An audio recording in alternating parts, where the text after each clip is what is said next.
had survived 37 straight rejections, so I knew exactly when the hiring manager was about to cut me loose. But this time, the door flew open.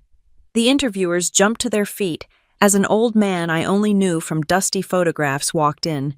They called him chairman. He slammed a thick file on the table and announced that instead of rejecting me, we were going to discuss how I could freeze my family's entire cash flow by this afternoon. My name is Natalie Allen, and I am 31 years old. I was currently sitting in a glass box that cost more than my entire college education, trying to convince 3 strangers that I was worth a paycheck. The conference room at Vexton Ridge Analytics was designed to intimidate. It was a suspended aquarium of soundproof glass and brushed steel, hovering on the 42nd floor of a downtown skyscraper.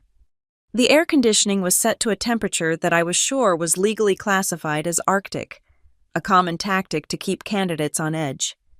I sat with my hands clasped on the polished mahogany table, fighting the urge to rub warmth into my arms. Across from me sat the tribunal. There was the HR director, a woman with glasses so sharp they looked like they could cut skin, the department head of data science, a man who had checked his watch 3 times in 4 minutes, and the investment representative, a guy in a suit that cost $5,000 who looked at me like I was a rounding error in a spreadsheet. They were staring at my resume. I knew exactly where their eyes were fixed. It was the gap, the gaping, infected wound in my employment history that had swallowed the last 14 months of my life. The HR director cleared her throat. The sound was dry, like shuffling paper. "Ms. Allen, we have reviewed your technical assessment," she said, not making eye contact. Her finger traced a line on the paper. "Your SQL proficiency is in the top 1% of our applicant pool.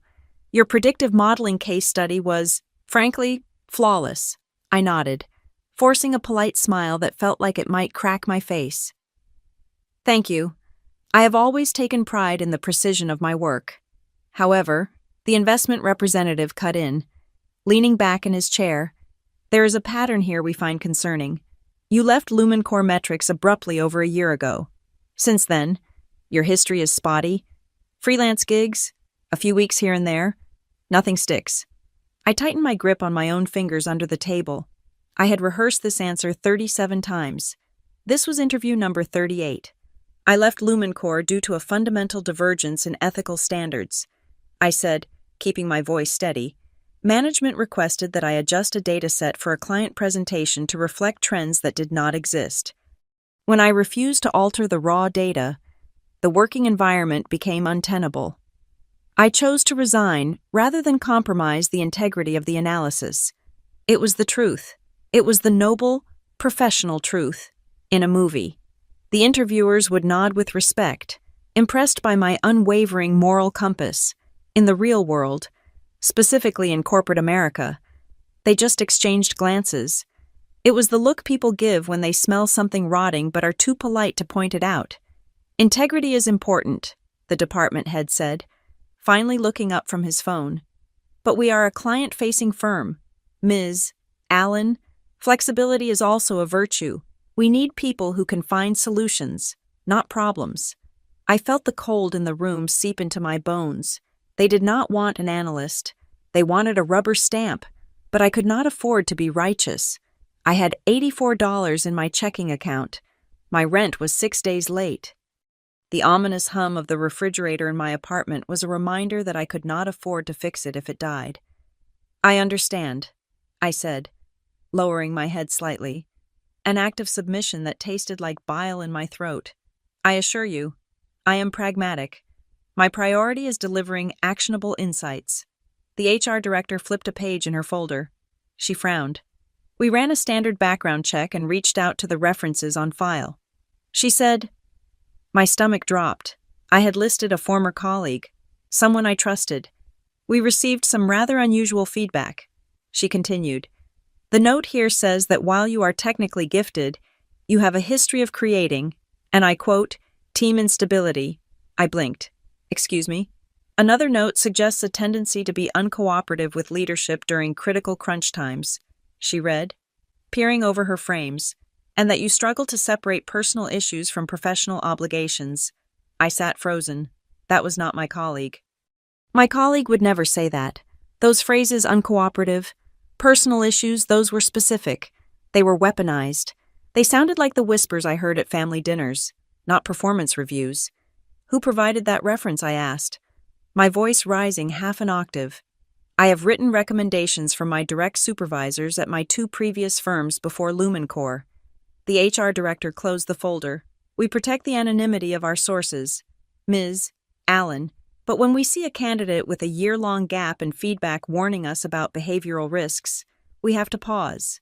Vexton Ridge prides itself on a seamless culture fit.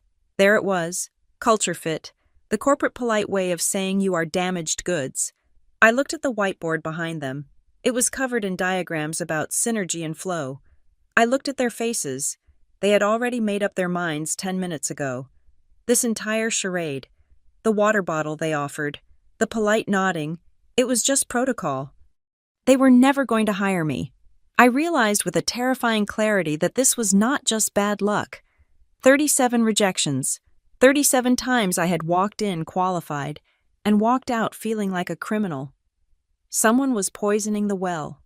I thought of my mother's voice on the phone yesterday, asking if I was done playing career woman yet.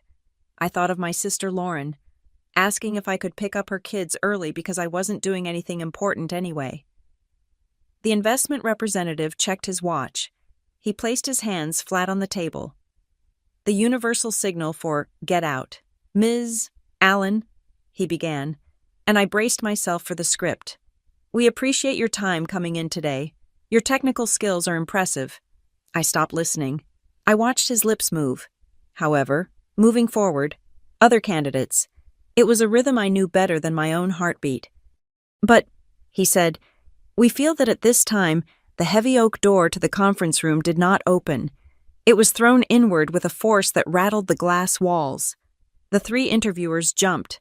The department head nearly dropped his phone. I spun around in my chair, my heart hammering against my ribs.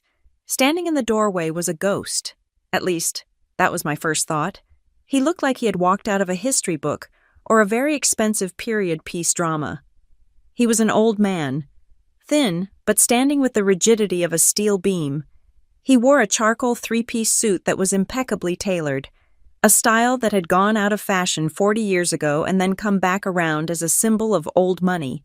He held a polished wooden cane with a silver handle, but he did not lean on it. He held it like a weapon. His hair was silver, swept back, and his eyes were a piercing, icy blue that scanned the room with terrifying intelligence. I had seen this face before.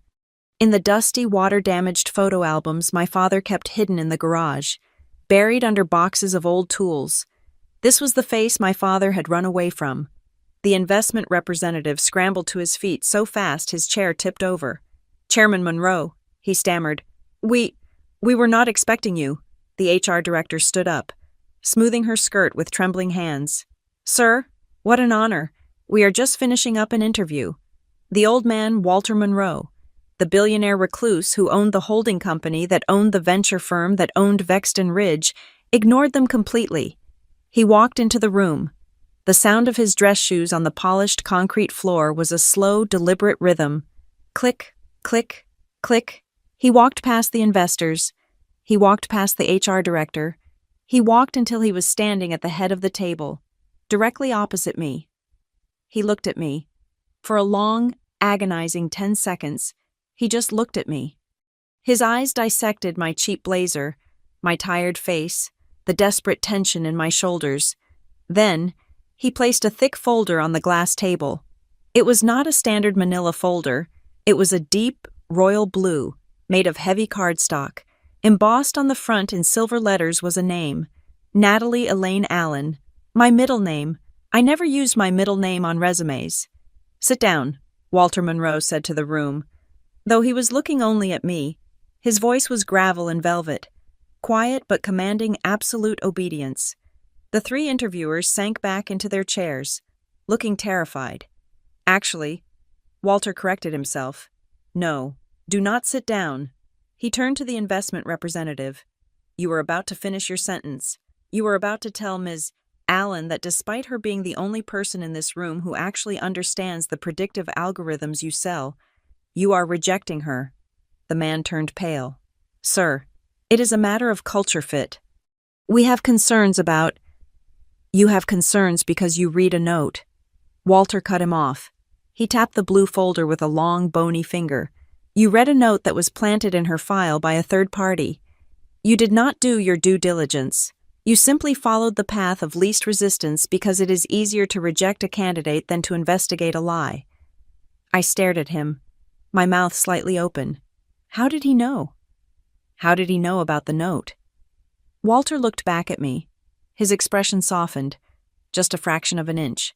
"I am here, Natalie," he said, using my name as if he had earned the right to witness the 38th time the world tries to push you out of your own future. 38. He knew the exact number. A chill went down my spine, colder than the air conditioning. "Who are you?" I whispered. Though I knew the name. I needed to know the why. Walter smiled. But it was a grim expression. It was a smile that promised retribution. "I am the man who is tired of watching from the sidelines," he said. He turned to the HR director, who looked like she might faint. "Get out," Walter said. "Excuse me." "Sir, leave the room," Walter said, his voice dropping to a dangerous whisper. "All three of you, take your notes, take your prejudice, and wait in the hallway. Do not leave the building, just leave this room." "But the interview," the investment representative tried to protest. "This is no longer an interview," Walter said, placing his hand on the blue folder. He looked at me again, and for the first time, I saw something familiar in those cold eyes. I saw my father's stubbornness. I saw my own anger reflected back at me. "This is family business," Walter declared. The three interviewers practically tripped over each other to get to the door. They grabbed their laptops and fled, casting confused, terrified glances back at us. The heavy glass door clicked shut, sealing the two of us inside the suspended aquarium. Silence descended on the room. It was just me, the billionaire stranger, and the blue folder that lay between us like a loaded gun.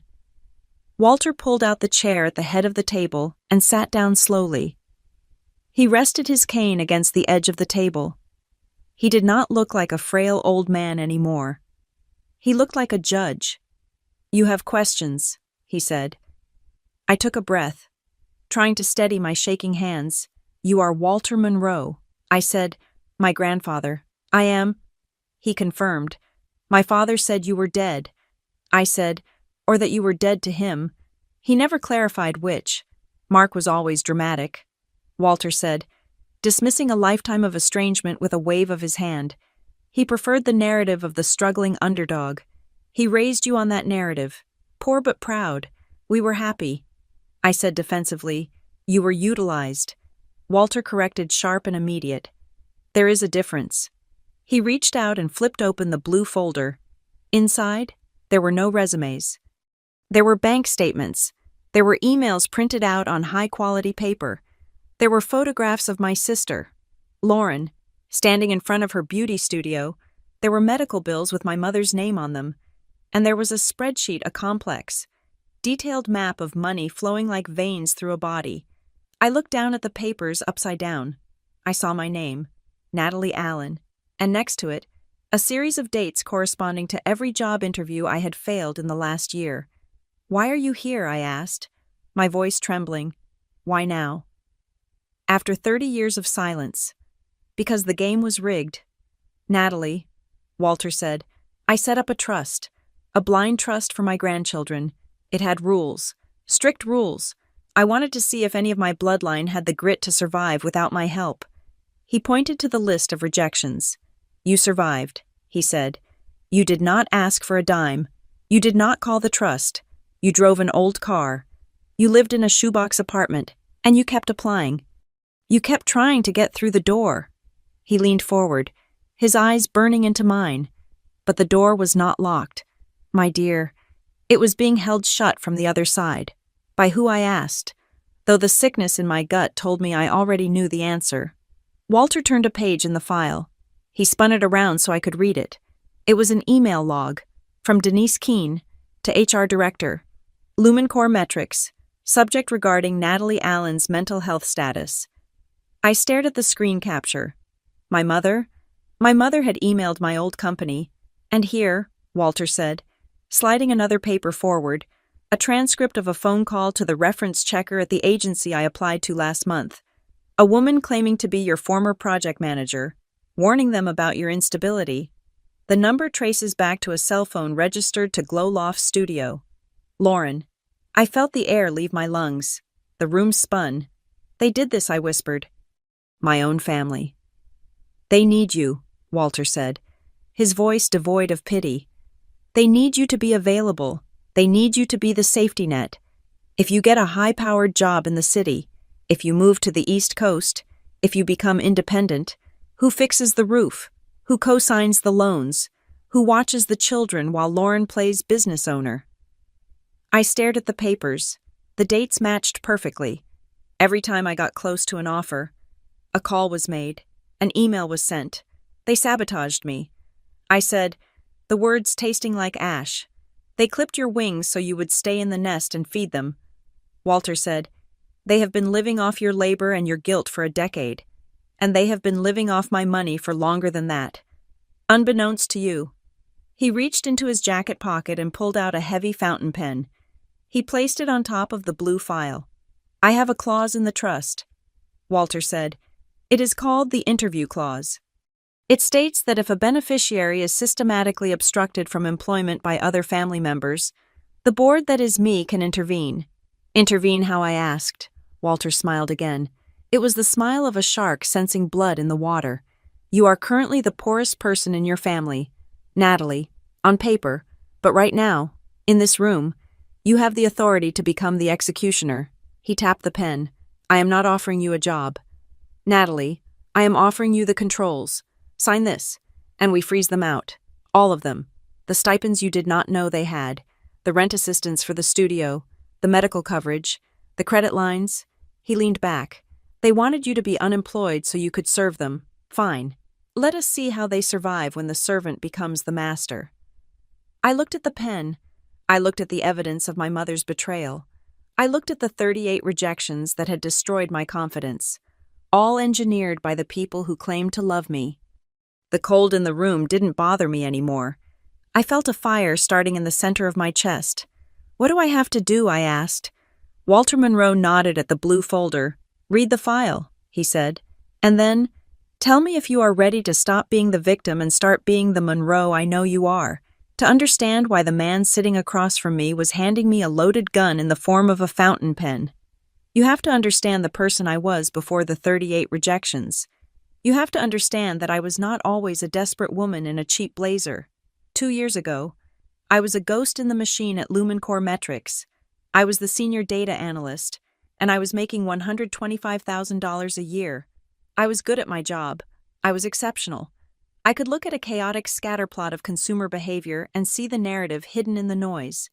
I predicted the fall of 3 major retail chains 6 months before they filed for bankruptcy. My performance reviews were glowing. I was on track for a promotion to director before I turned 32. I had a savings account. I had a 401k. I had a future that looked like a straight, ascending line. But looking back at the file Walter Monroe had placed on the table, I realized that I never truly owned that money. I was merely the custodian of it. The real owners were the people who shared my last name, to the world. I was a successful professional. To my family. I was an endless, renewable resource. I was the logistical backbone of a family that refused to stand up straight. My life was a series of frantic text messages and guilt-laden voicemails. I would be in the middle of building a complex predictive model for a Fortune 500 client, and my phone would buzz. Nat, the printer is broken again. Dad needs to print his return label. Come fix it. Natalie, are you busy? Mom needs a ride to the dermatologist. Her car is making that noise again. Aunt Nat, Mommy says you have to pick us up because she has a meeting. My mother, Denise, had a way of framing these demands as compliments. She would pat my hand with a pitying smile and say that I was just so much better at paperwork than she was, or that I was so much more organized. She made competence sound like a biological obligation. If I could do it, I had to do it. Helping out a little would not kill me, she would say. And then there was Lauren. My sister was 34 years old. She was the owner, founder, and perpetual victim of Glow Loft Studio, a boutique beauty salon that had been on the verge of grand success for 5 years running. Lauren was the dreamer. She was the artist. She was the one who took big risks, which meant I was the one who had to carry the safety net. I loved my nieces. They were 6 and 4 years old, and they were the only pure things in our ecosystem. But even they were weaponized. If I hesitated to drive across town during my lunch break to drop off forgotten gym clothes, Lauren would sigh. She would say that the girls were going to be so disappointed. She would ask if my spreadsheets were really more important than family. So I did it. I always did it. I paid for the new tires on my father's truck because he was short that month. I paid for the roof repair on my parents' house because the insurance claim was too complicated for them to figure out. I bought the groceries for Sunday dinner every single week. I remember the night I got my biggest raise at Lumencore. It was a substantial bump, 15%. I took the family out to dinner at a nice Italian place downtown to celebrate. I wanted to feel proud. I wanted, for just 1 hour, to be the daughter who made it, not the daughter who fixed things. I waited until the appetizers arrived to tell them. I got the promotion. I said, beaming, and the raise. It is official. My father nodded and said that was good. He went back to his menu. My mother put her fork down. She looked at me, her eyes wide and wet with that instant, manufactured emotion she was so good at. "Oh, Natalie," she said, "that is wonderful." I felt a warmth bloom in my chest. "Thank you, Mom. That is truly a blessing," she continued, reaching across the table to squeeze my hand. "Because Lauren called me this morning in tears. The rent on the studio space is going up again. She was terrified she would have to close down. But with your raise, you could cover the difference for a few months. Right? Just until she gets on her feet. It is fate, really." The warmth in my chest turned into ice. I pulled my hand away. "Mom," I said, my voice tight, "I just got the news an hour ago. I haven't even received the first paycheck. But you will," Denise said, her voice hardening just a fraction. "And Lauren is your sister. She is under so much stress. You know she is trying to build a legacy. You wouldn't want her to fail over a few $1,000s when you're doing so well. Would you?" The celebration was over before the main course arrived. I paid the check. I always paid the check. And 2 days later, I transferred $3,000 to Lauren's business account. She sent me a text with a heart emoji. She did not say thank you. That was the dynamic.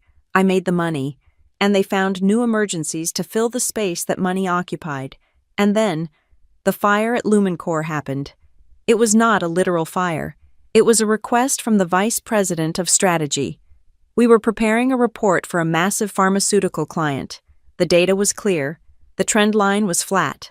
The drug was not performing as well as their marketing team claimed. My boss called me into his office. He closed the blinds. He asked me to soften the numbers.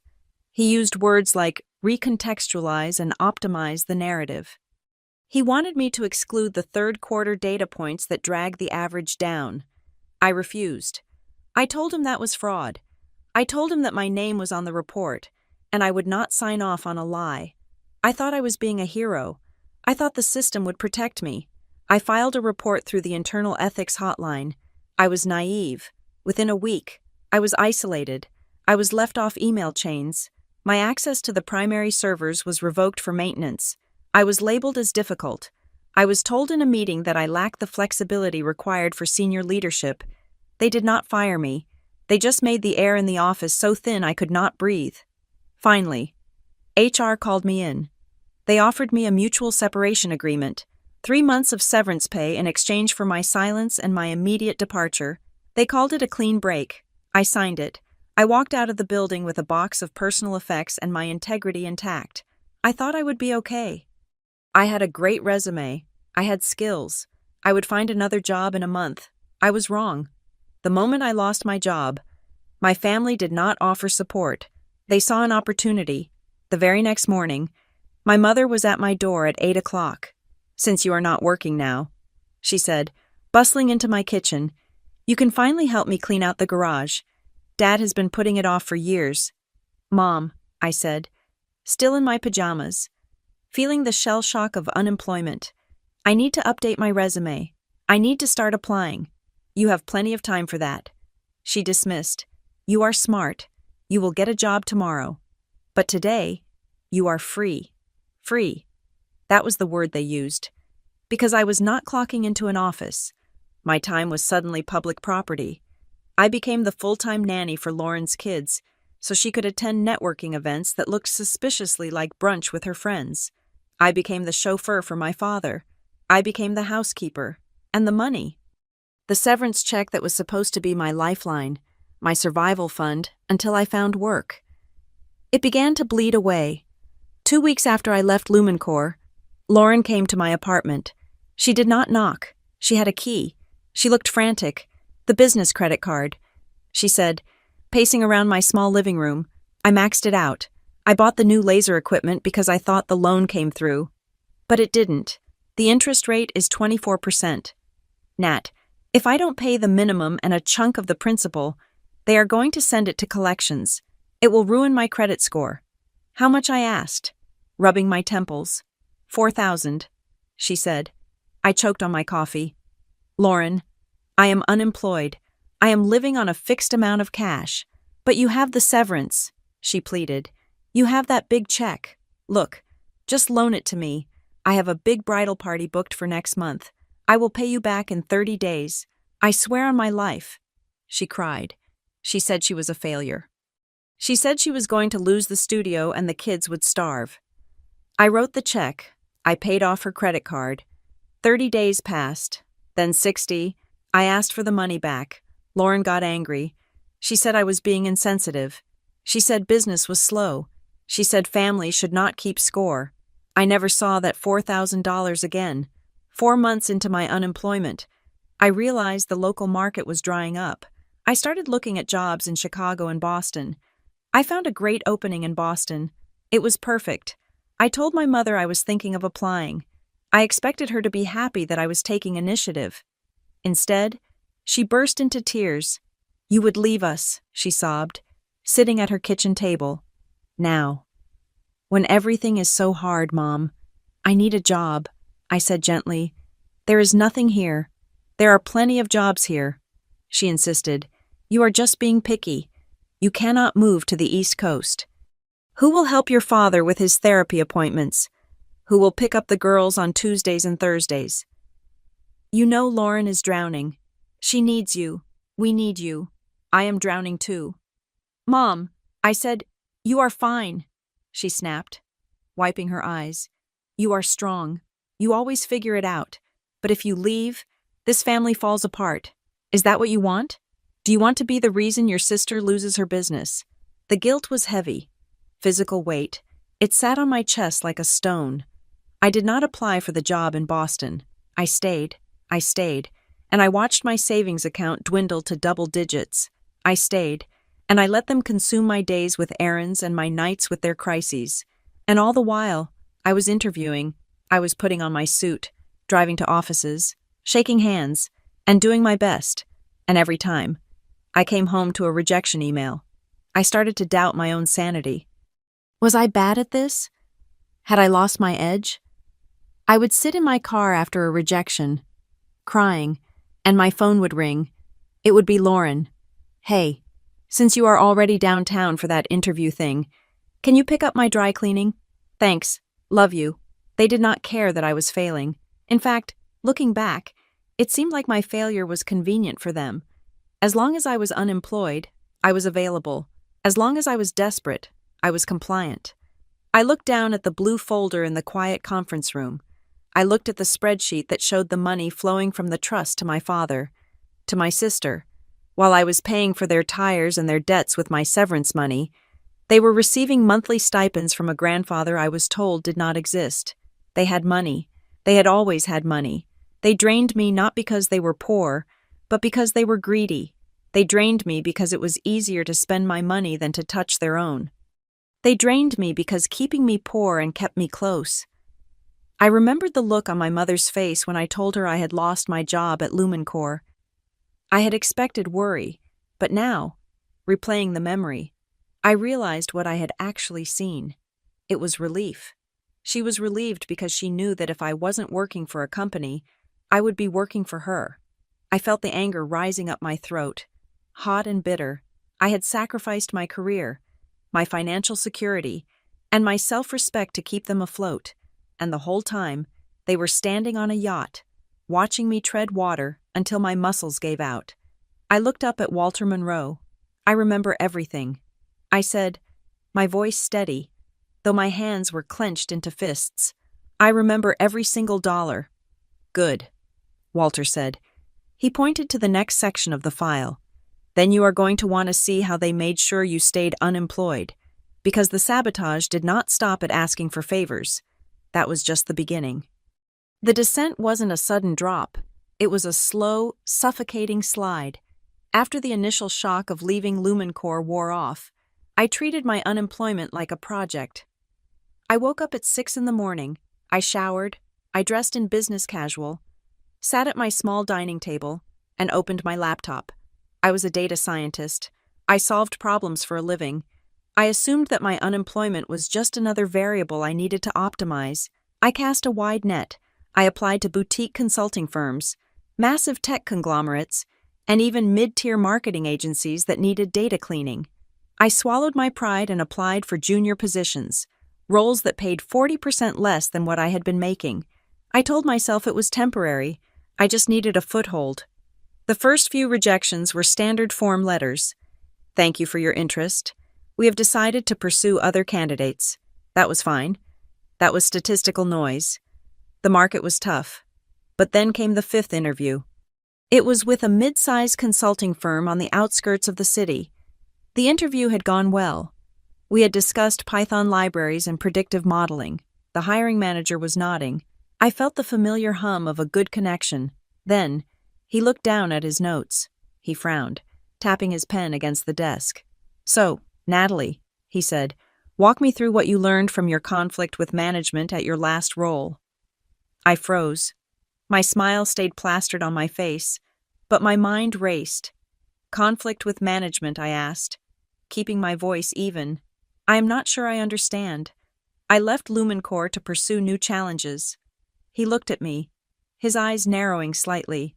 He didn't believe me. Right, he said, dragging the word out. But usually, when there is a note about friction with leadership, it implies a learning opportunity. I just want to know how you handle authority now. I stumbled through an answer about communication and alignment, but the air had left the room. I did not get the job. I drove home in silence, my hands gripping the steering wheel until my knuckles turned white. Conflict with management. That phrase was specific. It wasn't in my cover letter. It wasn't in my exit interview, which had been officially recorded as a mutual separation due to restructuring. I told myself I was overthinking it. Maybe the industry was smaller than I thought. Maybe rumors traveled. Then came the 12th interview.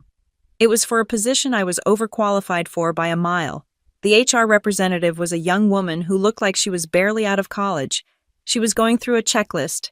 Technical skills? Check. She mumbled. Experience? Check. And then she looked up.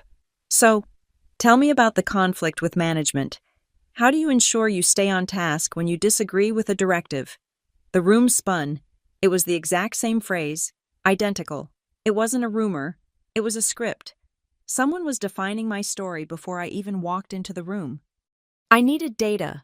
I needed to know what was being said about me when I wasn't there. I called Sarah.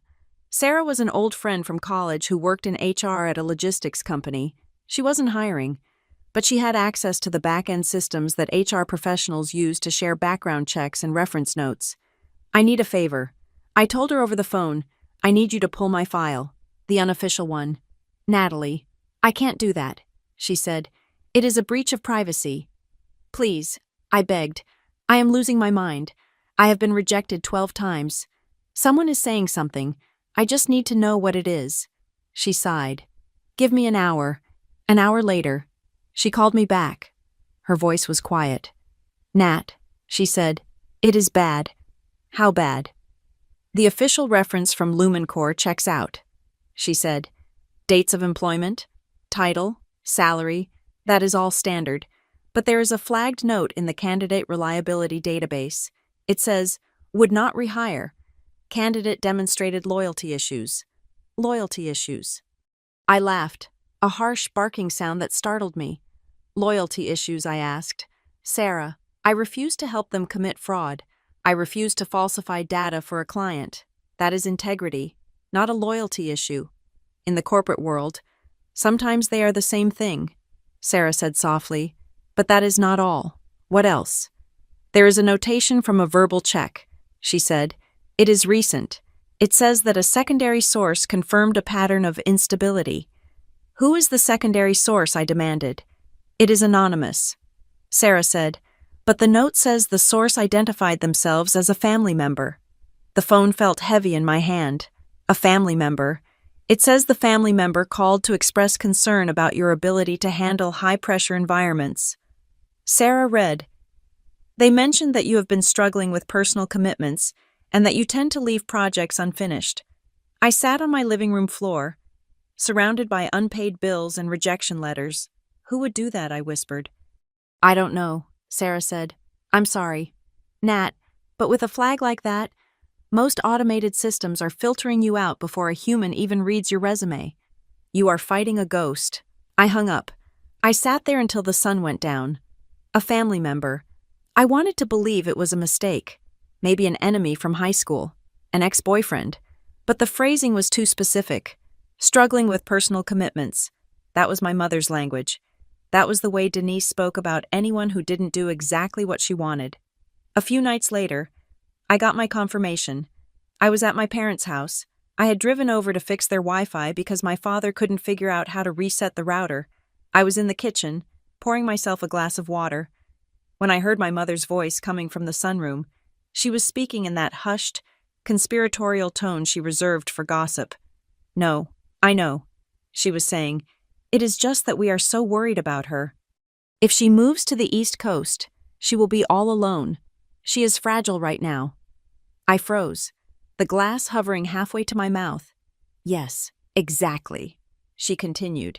I just told him that she changes her mind a lot. You know how young people are. She gets excited about a job and then she crashes. I just don't want your company to waste resources on someone who isn't ready. My heart hammered against my ribs. She wasn't just gossiping. She was talking to a recruiter. She was actively talking someone out of hiring me. I understand. She said, thank you for listening. Yes, we just want what is best for her. It is better for her to stay close to home until she is stable. She hung up. I heard the soft click of the receiver. I placed my glass in the sink. I walked out the back door, got into my car, and drove away. I didn't fix the Wi-Fi. I drove aimlessly for an hour, screaming inside my own head. My own mother was sabotaging me. And she wasn't doing it out of malice, which almost made it worse. She was doing it out of a twisted, suffocating selfishness that she called love. She wanted me unemployed so I wouldn't leave. She wanted me broken so I would stay. The attacks came from all sides. 2 days later, I received an email from Lauren. The subject line was, "Just thinking about you." Attached was a PDF document. It was a plan, a detailed, unsolicited financial plan for me to sell my apartment. Hey Nat, the email read, I know money is tight right now. I was talking to a realtor friend, and she says the market in your area is peaking. If you sell now, you could pay off your debts and move into the guest room at Mom and Dad's. It would take so much pressure off you. Plus, then you would be closer to help with the girls. Think about it. We are just trying to help you simplify. I stared at the screen. Simplify. That was code for surrender. If I sold my apartment, I would lose my last stronghold of independence. I would be living under my parents' roof, sleeping in my childhood bedroom, dependent on them for shelter while they depended on me for everything else. It was a trap, a beautifully decorated, loving trap. I didn't reply. Instead, I opened a new spreadsheet. I was a data analyst. If they wanted to make me a project, I would return the favor. I created columns, date, company, Interviewer, name, specific phrasing used. I went back through my emails. I replayed every rejection in my head. Interview 17. The recruiter asked if I had resolved my personal scheduling conflicts. Interview 22. The hiring manager mentioned concerns about geographic commitment. Interview 29. A direct question. Is it true that you are currently managing a family crisis that might impact your hours? I logged it all. The pattern was undeniable.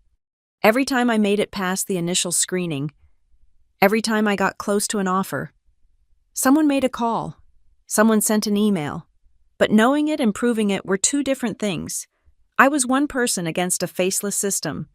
I suspected Lumencore had altered my personnel file, but I couldn't prove it without a lawyer. And lawyers cost money I didn't have.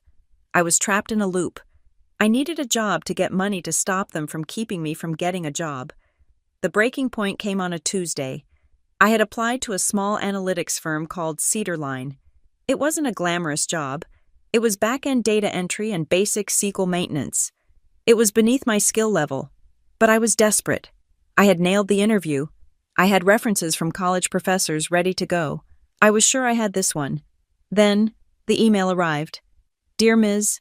Allen, thank you for your time.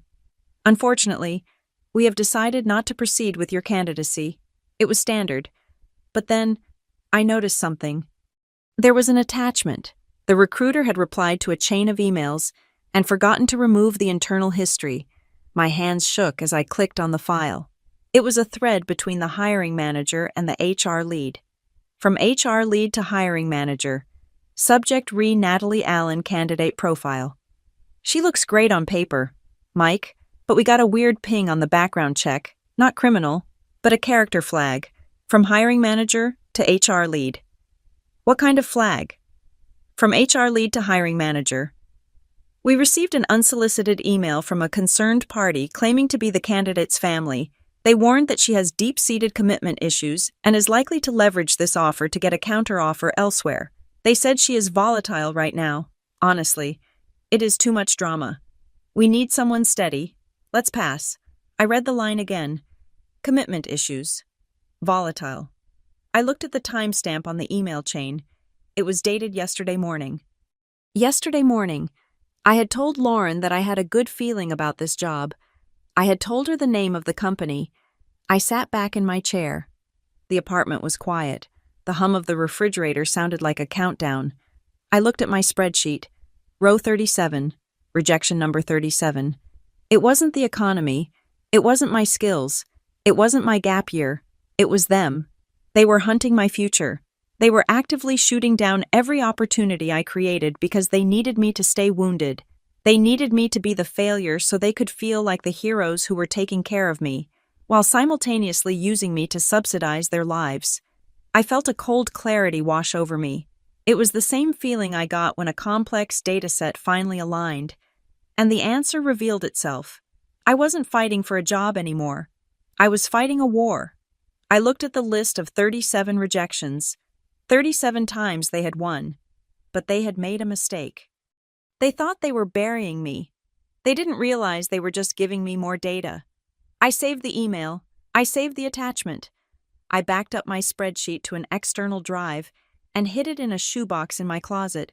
If they wanted to play dirty, I needed leverage. I just didn't know where to find it. And then, the phone rang for interview number 38 at Vexton Ridge. I almost didn't pick up. I almost let it go to voicemail. What was the point? They would just call Vexton Ridge too. They would whisper poison into another ear, and I would be rejected again. But something made me answer. Spite? Maybe. Or maybe it was the data scientist in me, needing to add one more data point to the set to confirm the hypothesis with absolute certainty. I picked up the phone. I scheduled the interview. I put on my suit. I walked into that glass room. And when the investment representative started to say, "We appreciate your time," but I wasn't sad. I was just tired. I was ready to add the number 38 to my list and go home to figure out how to burn my life down and start over where they couldn't find me. I didn't know that the fire was about to walk through the door in a three-piece suit, sitting there in the present, looking at Walter Monroe. I realized that the spreadsheet I had been building in secret wasn't just a list of failures. It was a witness list, and the judge had just walked in. The silence that descended on the conference room after the three executives fled was absolute. It was the kind of silence that usually follows a gunshot. The air conditioner hummed, a low mechanical drone that seemed to vibrate against the glass walls. I sat frozen, my hands still gripping the arms of the leather chair, staring at the man who had just walked out of a dusty photograph and into my life. He did not look at me immediately. He looked at the woman who had been standing quietly in the corner, a figure I had barely registered in the chaos of the chairman's entrance. She stepped forward now into the light. She was young, perhaps my age, with sharp features and hair pulled back into a severe, efficient knot. She wore a gray suit that looked tailored to within a millimeter of her life. "Simone," the old man said, his voice calm. "The file. Please." The woman, Simone, placed a black leather briefcase on the table. The sound of the latches snapping open echoed like pistol shots. She pulled out a thick document bound in blue linen and slid it across the polished mahogany until it rested directly in front of me. I looked at the cover. The text was embossed in gold leaf. Northbridge Legacy Trust, Addendum 7C, the interview clause. I looked up at the old man. "Walter Monroe," I said, testing the name on my tongue. It tasted like iron. He leaned back in his chair, resting his hands on the silver head of his cane. "Tell me." "Natalie," he said, "have we ever met? In the flesh?" I shook my head slowly. "No, my father. He kept photos, old ones, black and white Polaroids in a shoebox in the garage. He told me they were from a life he left behind." "And what did Mark tell you about that life?" Walter asked. His eyes were unblinking, 2 chips of blue ice. "He told me you were toxic," I said, deciding that honesty was the only currency that mattered in this room. "He told me the family was obsessed with money. He said you had conditions for everything. He said he left because he wanted to be free. He said we were poor because you cut him off when he chose love over your approval." Walter made a sound that might have been a laugh, but it was dry and devoid of humor. "Free," he repeated. "Is that what he calls it? Living off the labor of his daughter? Using your credit score because he ruined his own?" I flinched. The accuracy of his words stung. "Mark did not leave because I was toxic," Walter said. "He left because I asked him to work. I told him that the trust fund was not a spigot he could turn on whenever he wanted a new car. I told him that if he wanted the Monroe money, he had to contribute to the Monroe legacy. He called that tyranny. He ran away, changed his name to Keene, and spun a fairy tale about the cruel billionaire father to justify his own mediocrity." He gestured to the woman. "This is Simone Keller," Walter said. "She is the legal counsel for the Northbridge Legacy Trust. She is the one who found you." Simone nodded to me. Her expression was professional, but there was a flicker of sympathy in her eyes. "Ms. Allen?" she said. Her voice was clear and precise. "What Mr. Monroe is about to explain is a unique provision within the family trust. It is an archaic mechanism, written 40 years ago, but it is legally binding." Walter tapped the blue folder with his finger. "I knew my children were weak," Walter said bluntly. "I knew they would raise children who were even weaker, entitled, soft, waiting for a handout. So, I wrote a failsafe into the bylaws of the estate. I called it the interview clause." He leaned forward, and for the first time, I saw the intensity of the titan of industry he used to be. "It is a test, Natalie, a test for the 3rd generation." Simone opened the folder to a page marked with a red sticky note. "The clause stipulates that if a direct descendant meets 3 specific criteria, they become eligible for a temporary transfer of executive power," Simone explained, reading from the text. "First, they must have 0 personal debt incurred by luxury spending. Your student loans and modest car payments do not count against you. You have never purchased a boat, a vacation home, or a sports car." I looked down at my scuffed heels. I barely bought coffee. "Second," Simone continued, "the descendant must never have contacted the trust for financial aid. In 31 years, Ms. Alan, you have never sent a letter, made a call, or asked your grandfather for a dime, even when you were evicted from your first apartment, even when your car broke down. You handled it. I didn't know the trust existed. I whispered. Your sister knew. Walter interrupted. Lauren has written me 12 letters in the last 5 years. She asked for seed money for her studio. She asked for a down payment on a house. She asked for a mental health sabbatical in Tuscany. My jaw dropped. Lauren, who cried to me about being broke, had been secretly begging a billionaire for cash. She did not get it. Walter said, because she asked. The Monroe money does not go to beggars. Third, Simone said, raising her voice slightly to regain my attention, and this is the most important condition. The descendant must be actively seeking employment and be rejected at least 35 times due to demonstrable external interference or systemic unfairness. 35. I repeated. You are at 38, Simone said. She pulled out a second document. It was a spreadsheet, far more detailed than the one I had hidden in my shoebox. It had timestamps. It had audio transcripts. We have been monitoring the interference for 6 months. Simone said, we have logs of your mother, Denise, calling hiring managers. We have the email from your former boss at Lumencore, admitting to an associate that he agreed to blackball you as a favor to your father, who claimed you were having a nervous breakdown. My father, I choked out. Dad was involved. Simone slid a piece of paper across the table. It was a bank transfer record. From Northbridge Legacy Trust discretionary stipend, Mark Keene branch, to Mark Keene, amount $5,000, date October 14th. The date was 2 days before my father called Lumencore. Your father receives a monthly stipend, Walter explained. It is a small amount by my standards, but enough to live comfortably without working. He calls it his allowance. When you lost your job at Lumencore, he was worried you would move away.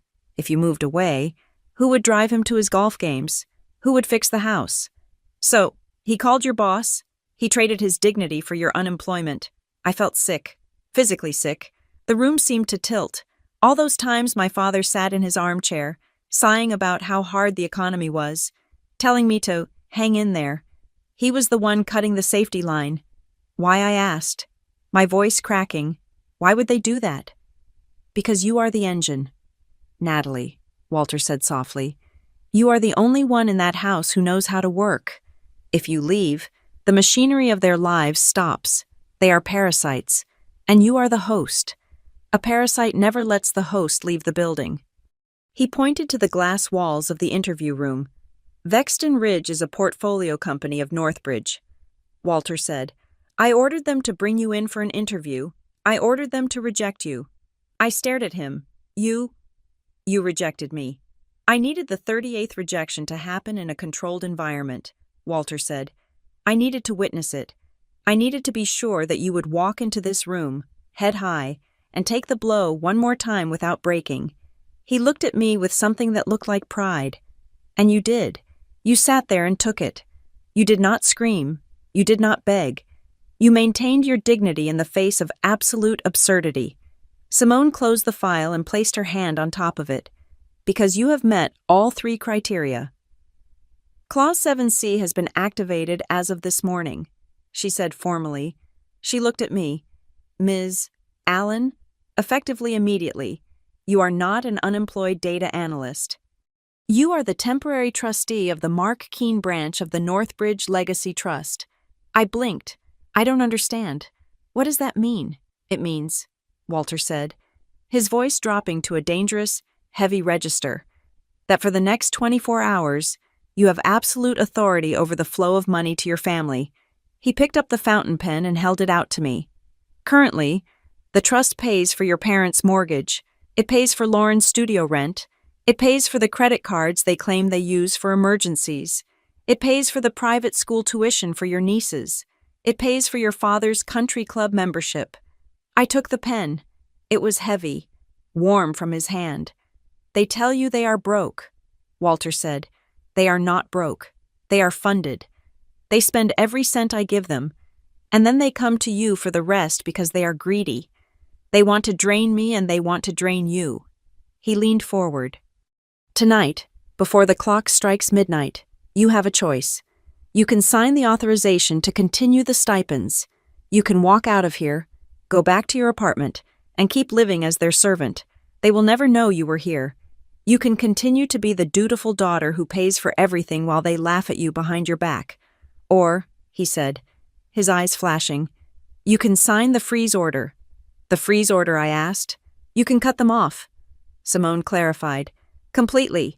You can freeze every account associated with the Mark Keene branch. No more mortgage payments, no more rent for Glow Loft, no more credit cards. And the kids, I asked immediately, my nieces. What happens to them? Walter smiled. That is the question I was waiting for. Simone pulled out a separate sheet of paper. If you execute the freeze order, the funds designated for the minor children, your nieces, will be redirected into a protected education and healthcare trust. The parents cannot touch it. The school bills get paid directly. The doctors get paid directly. The money skips the parents and goes straight to the children. So the kids are safe. I said, safer than they are now. Walter agreed. Right now, their mother uses their tuition money to buy laser hair removal machines. If you sign this, the children are protected. But the adults will have to do something they have not done in 20 years. He paused. They will have to pay for their own lives. I looked at the documents. I looked at the spreadsheet that proved my mother had sabotaged my career to keep me as her personal assistant. I looked at the log of my sister begging for money she didn't need while I ate instant noodles to save up for her emergency loans. I thought about the 38 interviews. I thought about the humiliation. I thought about the night I cried in my car because I thought I wasn't good enough, when all along, I was being hunted by the people I loved. They think I am weak. I said quietly. No, Walter said. They know you are strong. That is why they are afraid of you. That is why they had to break your legs, because they knew if you could walk, you would outrun them all. He stood up. He adjusted his cuffs. You have until midnight. Natalie, Simone will stay with you. She has a mobile notary kit. He looked at the door where the executives had fled. Do not worry about Vexton Ridge. You are not going to work here. You are going to own a piece of it one day, if you have the stomach for what comes next. He turned back to me one last time. This is not just about revenge, granddaughter. This is about emancipation. You can save them by enabling them, or you can save them by forcing them to grow up. But you cannot do both. And you certainly cannot save yourself if you are carrying them on your back. He walked to the door. The click, click, click of his shoes was the only sound in the room. The decision is yours, he said. Do not disappoint me. The door closed. I was alone with Simone and the blue file. I looked at the clock on the wall. It was 3 p.m. 9 hours. I had 9 hours to decide whether to destroy my family's reality or continue to let them destroy mine. Simone sat down across from me. She opened her laptop. I suggest we start by reviewing the full financial breakdown, she said, her tone clinical but supportive. If you are going to cut off the blood supply, you should know exactly which veins you are severing. I opened the folder. The first page was a summary of my sister's spending for the last quarter. Glow Loft studio expenses, $42,000. Itemized decor. Champagne for launch parties. Personal wardrobe listed as uniforms. Loan payments from Natalie Allen to Lauren Keene, $4,000. Status unpaid. I felt a cold rage settle in my stomach. It wasn't the hot, explosive anger of a tantrum. It was the cold, precise anger of a surgeon picking up a scalpel. Show me everything, I said to Simone. She turned the screen toward me. We sat there as the sun began to set over the city skyline, turning the glass room into a box of orange fire. I read every line. I memorized every betrayal. I saw the vacations they took while telling me they couldn't afford Christmas presents. I saw the gambling debts my father accrued while I was fixing his roof. I realized Walter was right. I wasn't their daughter. I wasn't their sister. I was their insurance policy, and the policy was about to expire. By the time the sun went down, the city lights flickered on below us like a million judging eyes. I knew what I had to do, but I knew it wouldn't be enough to just sign the paper in this room. I needed them to see it. Simone, I said, breaking the silence that had lasted for 2 hours. Yes, Ms. Allen. If I sign this, I said. The freeze happens instantly, instantaneously. She confirmed. The cards will decline within seconds. The transfers will stop. The notifications will hit their phones immediately. I nodded. I don't want to sign it here. I said. Simone raised an eyebrow. Where do you want to sign it? I looked at the spreadsheet. I looked at the entry for the emergency loan my mother had guilted me into co-signing last year. I want to go home, I said. My apartment. I have a feeling they are going to come looking for me tonight. Why? Simone asked. Because today is the 15th. I said. The 15th is when the transfer usually hits their account from the trust. But if Walter is here, he probably paused it to get their attention. Simone checked her screen. You are correct. The automatic transfer was suspended at 9 this morning pending the activation of Clause 7C. Then they are panicking, I said. And when they panic, they come to me. I stood up, grabbing the blue folder. Let's go. Simone, I want to be sitting at my own kitchen table when the bill comes due. Simone smiled. A small, sharp smile that told me she liked this part of her job. I will drive, she said. We walked out of the glass room, leaving the ghosts of 38 rejections behind us. I held the pen Walter gave me in my pocket. It felt hot against my leg. Tonight, the interview was over. The performance review was about to begin, and this time, I was the one holding the clipboard. I unlocked the door to my apartment and stepped inside, the familiar smell of stale air and old carpet greeting me. It was a stark contrast to the sterile, chilled luxury of the Vexton Ridge conference room. I placed the heavy blue folder on my cheap laminate dining table. It sat there like a wet stone, dark and ominous under the flickering light of my kitchen fixture. I looked at the clock on the microwave. It was 8:30 at night. My phone buzzed in my pocket. It was a text message from Simone Keller.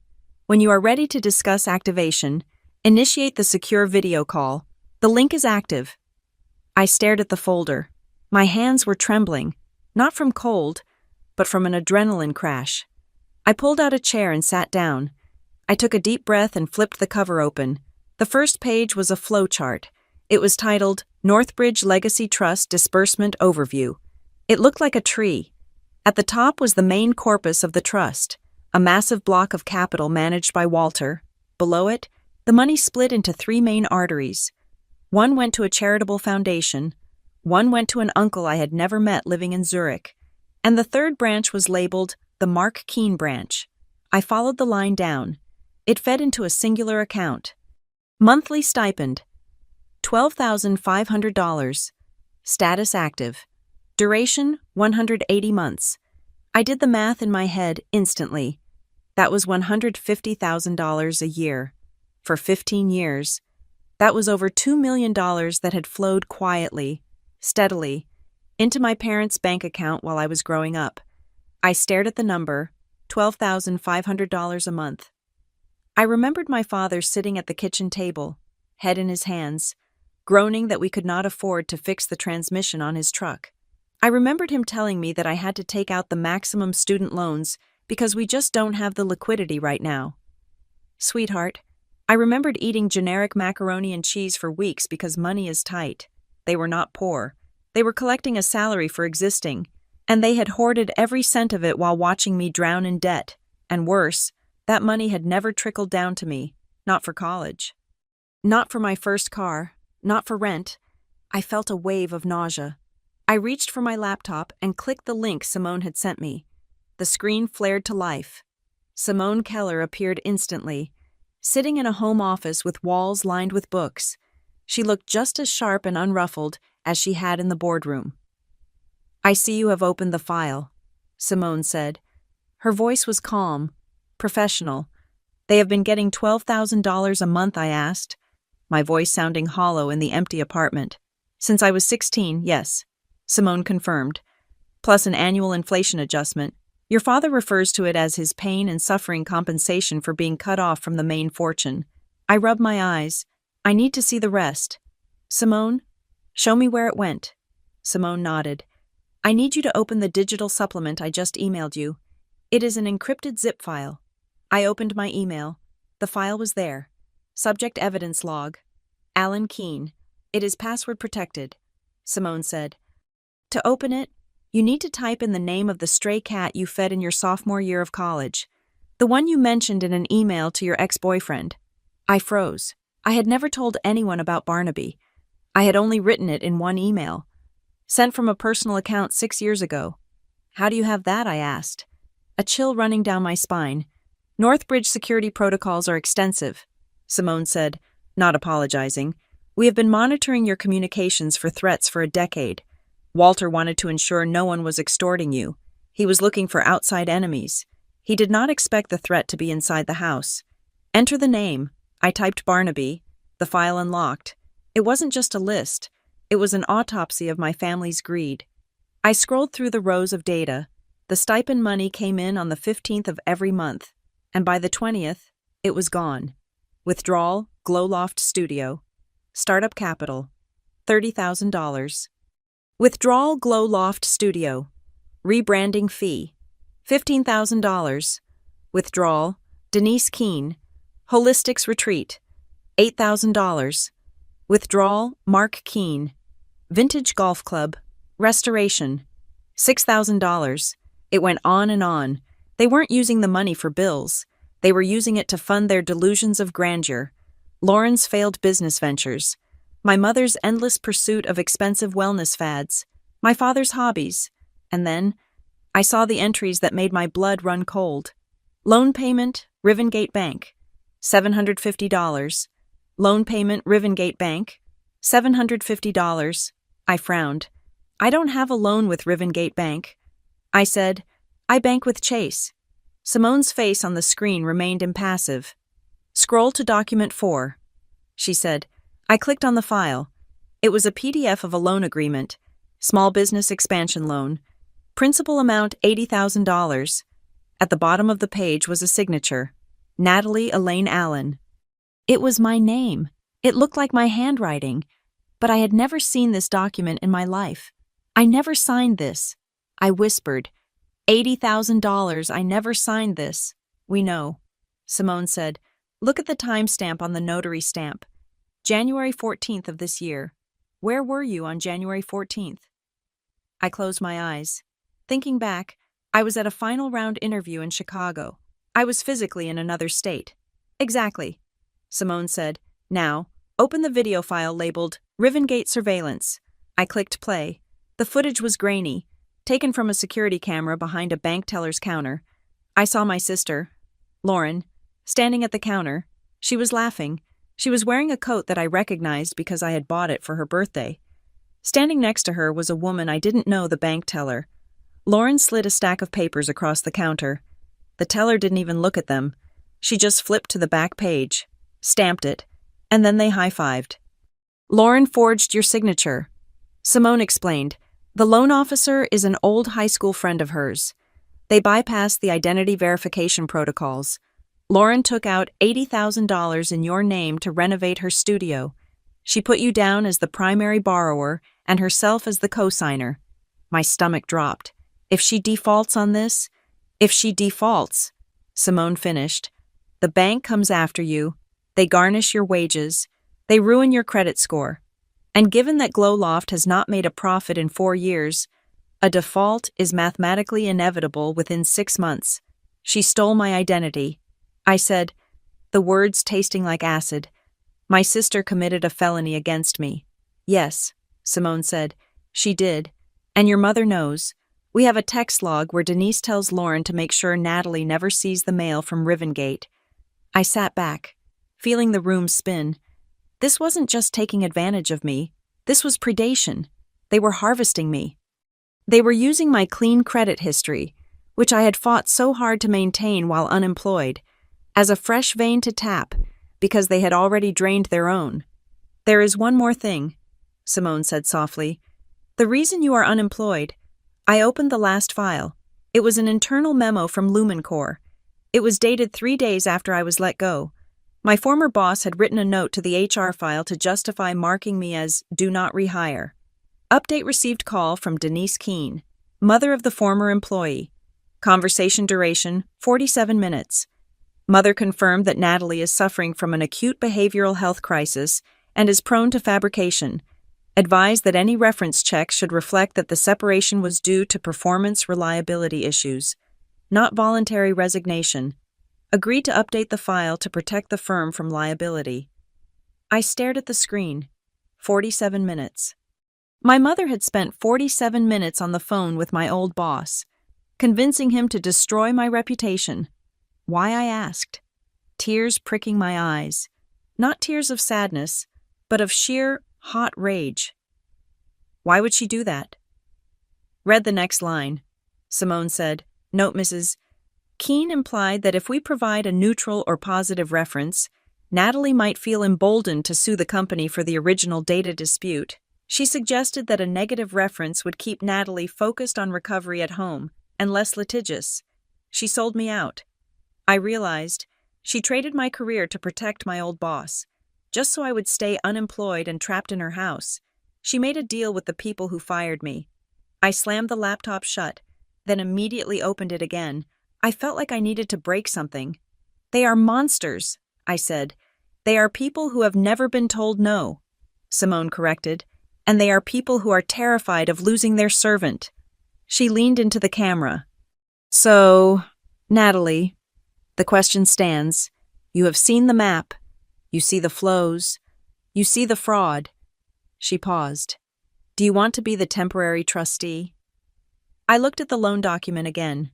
$80,000. If I did nothing, that debt would explode in my face in 6 months. I would be bankrupt. I would never work in finance again. "What does it mean?" I asked. "If I accept, it means you sign the order," Simone said, "and we execute a freeze on all discretionary spending for the Mark Keene branch." "Define discretionary," I said. "Everything that is not a matter of life, death, or basic shelter for the miners." Simone said, "The stipend stops. The credit cards linked to the trust are suspended. The payments to Glow Loft cease instantly." "What about the mortgage?" I asked. "My parents' house." "That is a gray area," Simone admitted. "Technically, shelter is essential. However, under the temporary trustee powers, you can suspend the mortgage payments from the trust, forcing them to pay it from their own savings or the equity they have built up, or you can pay it directly to the bank so they don't lose the house, but give them zero cash in hand. And the kids," I asked, "Lauren's daughters." "That is the non-negotiable part," Simone said. "If you activate the freeze, we trigger the Monroe Nieces Opportunity Fund. It is a separate vehicle. It pays the school directly. It pays the pediatrician directly. It pays for their clothes and food through a controlled debit card that cannot be used at liquor stores, casinos, or beauty salons. So the kids get taken care of." I said, "But Lauren?" "Lauren gets nothing. Lauren gets the dignity of paying her own bills," Simone said dryly, "or the consequence of failing to do so." I looked at the clock. It was 10 o'clock. "If I do this," I said, "my mother, she won't have her spa money. She won't have her retreat money." "She will survive," Simone said. "Lauren will lose the studio." I said, "Without the trust covering the rent, she can't keep it open. She is already losing the studio." "Natalie," Simone countered, "she is just using your credit score to delay the inevitable." I stood up and walked to the window. I looked out at the dark street below. It felt cruel. It felt incredibly, violently cruel to cut them off cold turkey, to watch them wake up tomorrow and realize the magic money tap had run dry. But then I looked at the Rivengate document again. I looked at my forged signature. They didn't care if I ruined my life. They didn't care if I went bankrupt paying for their mistakes. They didn't care if I never worked again. As long as I was there to drive the car and fix the printer. "If you don't sign," Simone said quietly, her voice coming from the laptop speakers, "the offer expires at 11:59 p.m. What happens then?" "Then the trust reverts to the status quo," she said. "The stipend continues. The fraud continues. And because you looked at the files and did nothing, you become complicit. You lose the right to ever audit this branch again. This is a one-time door. Natalie, Walter wrote it that way. You walk through it tonight, or we weld it shut forever." I turned back to the screen. I thought about the 38 interviews. I thought about the loyalty issues flag. I thought about my mother's 47-minute phone call. They had spent 15 years training me to be their safety net. They had spent the last year actively clipping my wings to keep me in the cage. I am not their safety net, I said, my voice hardening. I am their retirement plan, and I am resigning. I walked back to the table. I picked up the pen Walter had given me. How do I do it? I asked. Simone smiled. It was a genuine smile this time. Go to the last page of the blue folder, she said. There is a document titled Executive Order 7C Alpha Asset Freeze and Reallocation. I flipped to the back. The paper was thick, cream-colored, and terrifying. Sign it, Simone said, and then hold it up to the camera. I looked at the clock. 11:15 p.m. I didn't hesitate. I didn't think about my mother crying. I didn't think about Lauren screaming. I thought about the little girl I used to be, the one who believed them when they said we were a team. We weren't a team. We were a heist, and I was the getaway driver who didn't know she was driving a stolen car. I pressed the pen to the paper. The ink flowed black and permanent. Natalie Elaine Allen. I held the document up to the camera lens. Received. Simone said instantly, the timestamp is logged. 11:17 p.m. She typed something on her keyboard. The freeze is initiated, she said. The banking servers are updating now. I sat back in my chair, my heart pounding against my ribs like a trapped bird. What happens now? I asked. Now, Simone said. Now we wait. It usually takes about 8 hours for the panic to set in. But since you froze the credit cards... She glanced at a second monitor.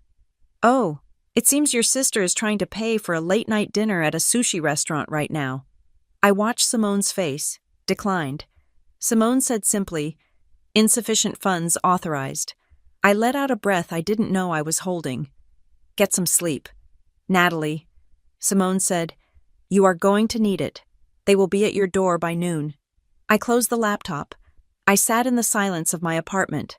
For the first time in my life, the silence didn't feel lonely. It felt like leverage. I had planned to spend the day sitting in silence, drinking black coffee, and processing the fact that I had just cut my family off from a multi-million-dollar lifeline. I wanted 24 hours to mourn the relationship I was killing before I had to bury the body. But my family, true to form, did not respect timelines. I woke up at 7 a.m. to a barrage of vibrations on my nightstand. My phone was lighting up with the frantic energy of a crisis in progress. The first message was from my mother. Denise. It was a photo of 4 airline tickets fanned out on a table, accompanied by a string of airplane and heart emojis. Surprise. We just could not wait to celebrate your new job. We are boarding now. Landing at 11, Daddy is so excited to see his girl. There was no question mark. There was no request for permission. It was a declaration of invasion. They were coming to collect. I stared at the screen, the sleep clearing from my brain instantly, replaced by a cold, sharp dread. They weren't coming to celebrate.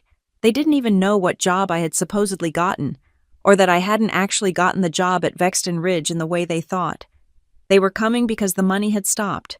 The automatic transfer from the trust usually hit their accounts at 6 a.m. on the 15th. Today was the 16th. The money wasn't there. They were panicked, and like heat-seeking missiles. They were locking onto the only other source of income they knew. Me. Then I saw the message from Lauren. It had come in at 3 a.m, sent presumably while she was packing. It was a screenshot from the Instagram account of a friend of mine, a girl who had visited my apartment once and tagged the location. Lauren had taken that location, cross-referenced it with real estate listings, and circled the estimated market value in bright red markup tool. Zillow says the units in your building go for at least $400,000. Lauren's text read, since you are moving to the East Coast for that big new job, we should list it fast. I just need you to cover the $80,000 gap for me, and then you keep the rest easy. I felt a metallic taste in my mouth. She had already sold my apartment in her head. She had done the math, subtracted her debt from my equity, and decided that my home was actually her liquidity event. I didn't reply. I dialed Simone Keller. She answered on the first ring. They are coming. I said, they are on a plane. I know, Simone replied. Her voice was crisp, the auditory equivalent of a freshly pressed suit. We tracked the credit card purchase for the flights yesterday before the freeze took full effect. It was the last transaction that cleared.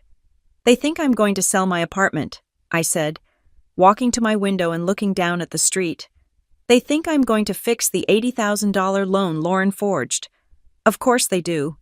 Simone said, they are operating on the old firmware. They think you are still Natalie the fixer. What do? I asked. Do I hide? No, Simone said firmly. You do not hide. You stand your ground. Let them hit the wall. The wall. They are running at full speed towards a version of you that no longer exists, Simone explained. The impact is going to be painful, but it is necessary. If you cushion the blow, they will never learn that the wall is real. I hung up. I showered. I dressed not in my usual comfortable weekend clothes, but in the sharp black blazer and tailored trousers I had worn to the Vexton Ridge interview. I put on my shoes. I applied my makeup with precision. I was armoring up at noon. The intercom buzz echoed through my small apartment like a fire alarm. Buzz, buzz, buzz. They weren't just pressing it, they were leaning on it. I walked to the wall unit and pressed the talk button. Natalie. It is Mom. Open up. It is freezing out here. Denise's voice crackled through the speaker, distorted but unmistakably demanding. I took a breath. I am coming down. I said, what? Just buzz us in Lauren's voice cut in. The kids need to pee. I said I am coming down. I repeated. Wait in the lobby. I released the button before they could argue. I grabbed my keys. I grabbed the single white business card Simone had given me the night before. I checked the lock on my door, ensuring it was secure, as if I were protecting my home from burglars rather than my own blood. When the elevator doors opened on the ground floor, the scene in the lobby was chaotic. It was a clash of aesthetics. The lobby of my building was modern, minimalist, and quiet. My family was none of those things. My father, Mark, was standing by the security desk, looking impatient as he tapped his foot. He was dragging a massive suitcase that looked like he planned to move in for a month. My mother, Denise, was wearing a faux fur coat that she thought made her look wealthy, but actually made her look desperate. She was holding 3 different tote bags, and Lauren was there, pushing a double stroller. My 2 nieces were buried in the seats, their faces glowing blue from the iPads they were holding. They weren't looking around. They were sedated by screens, oblivious to the fact that their mother was currently plotting to liquidate their aunt's shelter. Lauren was the first to see me. She didn't say hello. She looked past me, scanning the lobby walls, the marble floors, the high ceilings. Nice building, she said loud enough for the doorman to hear. The HOA fees must be insane, but the resale value holds up. Right, Natalie? Denise shrieked, dropping her bags and rushing toward me with her arms open. My baby. Oh, look at you. You look so corporate. She came at me for the hug. It was a move I knew well. It was the smother hug, the one designed to physically overwhelm me, to force me into the role of the child. I didn't step forward. I didn't raise my arms. I planted my feet and stood perfectly still, my hands clasped in front of me. Denise crashed into me. It was like hugging a statue. She faltered, sensing the lack of reciprocation, and pulled back, her smile wavering. Nat, she said, patting my rigid arm. What is wrong? Aren't you happy to see us? We flew all the way here. I looked at her. I looked at Mark, who had wheeled the suitcase over. I looked at Lauren, who was already typing something on her phone, probably checking the square footage of the lobby. Why are you here? I asked. My voice was not loud. It was not angry. It was flat. It was the voice of a data analyst reading a grim projection. We told you. Denise laughed, a nervous, high-pitched sound. To celebrate, you got the job, Mark grunted, and to help you pack. If you are moving to the East Coast, you cannot handle all this yourself. We figured we would stay here for a week, help you sort through things, get the place listed. Lauren looked up from her phone. Yeah, she said. I found a realtor who specializes in quick closes. If we list by Friday, we could get a cash offer by Monday. Then you can write me that check for the $80,000, and we are all clear. She said it so casually. Write me that check, as if $80,000 was a lunch tab I had forgotten to pick up. I looked at my sister. She looked tired. Her makeup was heavy, trying to hide the stress lines, but her eyes were hard. She didn't look like a sister. She looked like a predator who was annoyed that the prey was talking back. I am not moving, I said. The three of them froze. What Lauren asked, her brow furrowing. But the job? I am staying in this city, I said, and I am not selling this apartment. Denise's smile dropped completely.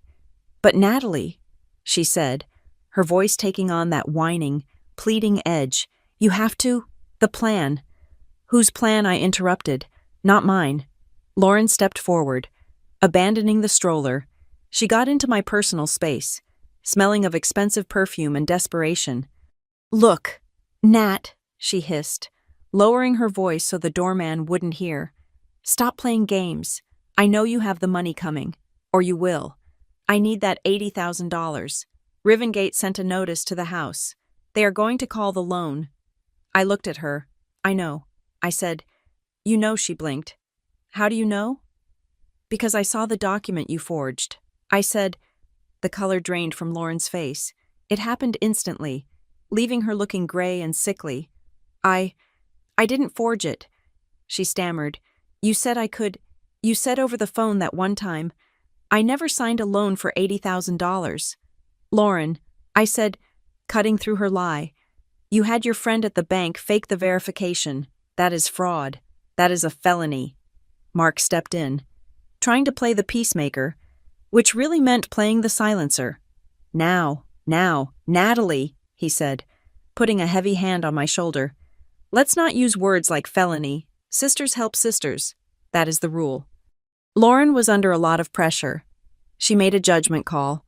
A judgment call, I asked, looking at my father. She stole my identity to fund a renovation for a business that loses money every month. It is an investment, Lauren shouted, forgetting to whisper, and you can afford to fix it. You always fix it.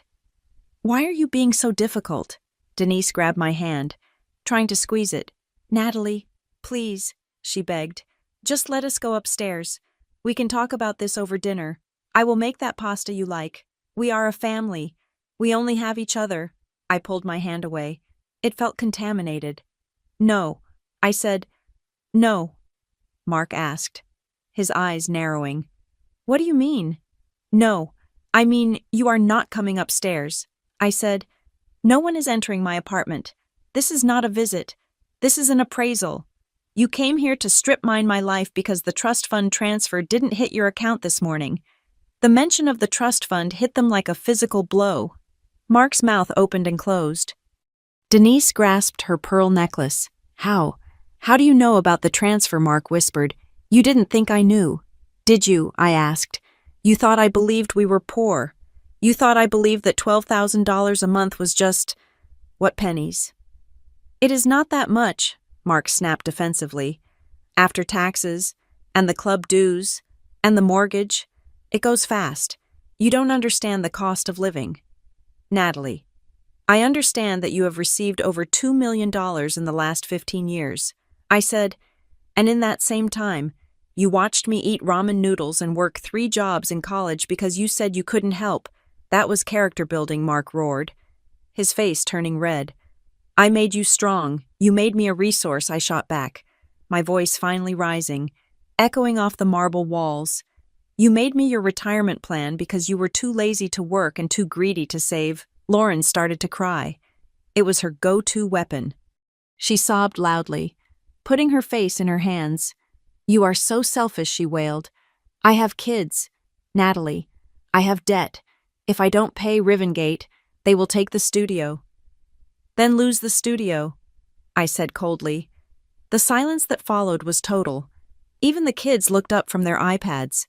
Denise stared at me as if I had grown a second head. How can you say that? She whispered. Your sister's dream. Her dream is a nightmare that I'm paying for. I said, and I am done paying. I reached into my pocket and pulled out the business card.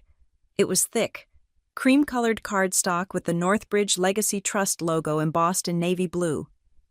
I held it out to my father. He looked at it, his hands shaking. He recognized the logo. He knew exactly what it meant. "What is this?" he asked, his voice trembling. "There is a meeting," I said, 3 o'clock this afternoon, at the Northbridge Foundation headquarters. "I don't want to go there," Mark said, backing away. "I haven't spoken to him in 30 years. I won't beg him." "You are not going there to beg him," I said. "You are going there to negotiate with me." "With you?" Lauren asked, wiping her mascara-stained cheeks. "I am the one holding the pen now," I said. I took a step back toward the elevator. The distance between us felt like miles. "If you want to discuss the money, be at that address at 3 o'clock, I said. "If you are not there, then the conversation is over." "And Mark?" My father looked up, his eyes filled with a mix of fear and confusion. "Don't bring the suitcase," I said. "You are not staying," Natalie Denise cried out as I pressed the call button for the elevator. "You cannot leave us in the lobby. We are your parents." I watched the elevator doors slide open. I stepped inside. I looked at them one last time. They looked small. They looked messy. They looked like strangers who had mistaken me for someone who cared about their excuses. "I love you," I said, and I meant it. It was a painful, tearing kind of love, but I am not your bank anymore. I hit the button for my floor. As the doors closed, I saw Lauren kick the side of the stroller in frustration. I saw Mark staring at the business card as if it were a grenade. I saw Denise looking around the lobby, realizing that for the first time in her life, her tears had purchased absolutely nothing. The doors shut. The lift began to rise. I leaned my head against the cool metal wall of the elevator. My hands were shaking, but my breathing was steady. I had built the first wall. Now, I had to drop the guillotine. The Northbridge Foundation headquarters was a monolith of gray steel and tinted glass that seemed to swallow the light around it. It stood in the financial district like a silent judge, towering over the surrounding buildings. It was the complete opposite of the cluttered, warm, chaotic suburban house I had grown up in. It was cold. It was precise. It was unforgiving. My family walked into the lobby at exactly 3 o'clock. They looked small. My father, Mark, wore a blazer that was slightly too tight, tugging at the buttons. My mother, Denise, had touched up her makeup, but her eyes were darting around the expansive atrium with a mix of awe and terror. Lauren walked behind them, her arms crossed, her jaw set in a defiant line that tried to mask the tremor in her hands. They looked like tourists who had wandered into a restricted military zone. A security guard, a man the size of a vending machine, escorted them to the private elevator. He did not smile. He did not make small talk. He simply pressed the button for the penthouse floor. I was waiting for them in the main boardroom. Walter Monroe sat at the head of the table. He was perfectly still, his hands resting on the silver head of his cane. I sat to his right. Simone Keller stood near the display screen, a remote in her hand. Near the door, another security guard stood with his hands clasped behind his back, blending into the shadows. When the doors opened and my family stepped in, the air in the room seemed to drop 10 degrees. Denise was the first to speak. She stopped dead in her tracks, her handbag slipping from her shoulder to the crook of her elbow. She stared at the old man at the end of the table. "You," she breathed. Her voice was a mixture of recognition and ancient resentment. She turned to my father. "Mark, that is him. That is the man, the one who abandoned us." My father's face went pale. He looked at Walter, then at the floor, then back at Walter. He looked like a child who had been caught stealing from the cookie jar, only to realize the jar belonged to a giant. "Hello? Mark?" Walter said. His voice was not loud, but it carried across the room with effortless authority. "Sit down." They took the seats on the opposite side of the table. The distance between us felt like an ocean. Simone Keller stepped forward. She didn't offer them water. She didn't offer pleasantries. "This is an official session of the Northbridge Legacy Trust," Simone announced. "We are here to review the status of the Mark Keene branch. The current temporary trustee presiding over this branch is Ms. Natalie Allen. Lauren let out a sharp, barking laugh. She leaned back in her chair, rolling her eyes. Trustee, she scoffed. Is this a joke? She is unemployed. She lives in a one-bedroom apartment and drives a Honda. She isn't a trustee of anything. Simone didn't even look at her. She simply picked up the original copy of Addendum 7C and placed it in the center of the table. The heavy paper made a dull thud. Ms. Allen has met the criteria for the interview clause, Simone said calmly. Specifically, she has endured 38 failed interviews due to proven external interference. Interference, Mark asked, finding his voice. What are you talking about? Nobody interfered. The job market is just tough. We have been nothing but supportive. Simone pressed a button on the remote. The large screen on the wall flickered to life. A waveform audio file appeared. Exhibit A. Simone said, a phone call recorded on October 14th. The duration is 47 minutes. The participants are Denise Keene and Mr. Robert Vance, the department head at Lumen Core Metrics. My mother froze. Her hand went to her throat. No, she whispered. Simone hit play. The sound quality was crystal clear. My mother's voice filled the room, amplified by the surround sound system. Look, Robert, I know Natalie is good at numbers, my mother's recorded voice said, but she is fragile right now. If she moves to the East Coast for that Boston job, she will collapse. We just want to keep her close to home where she is safe. There was a pause on the recording. Then Robert's voice. So what are you asking me to do? Denise, just write that she is difficult. My mother said. Put in her file that she is hard to work with. Say she has loyalty issues. Just make sure that if anyone calls for a reference, they hesitate. That is all I'm asking. It is for her own good. Simone stopped the recording. The silence that followed was heavy enough to crush a lung. I looked at my mother. She was staring at the table, her face burning red. She couldn't look at me. For her own good. I repeated, my voice flat. You destroyed my reputation for my own good. We were protecting you, Mark blurted out, slamming his hand on the table. You don't know what it is like out there. We wanted you home. Simone didn't let the argument breathe. She clicked the remote again. Exhibit B, she said. Surveillance footage from Rivengate Bank. Dated January 14th. The video played. It showed Lauren at the counter, laughing with the teller. It showed her sliding the loan application across the marble surface. It showed the stamp coming down. Simone paused the video on a close-up of the document. The signature line was zoomed in. Natalie Elaine Allen. The bank has confirmed that Ms. Allen was not present.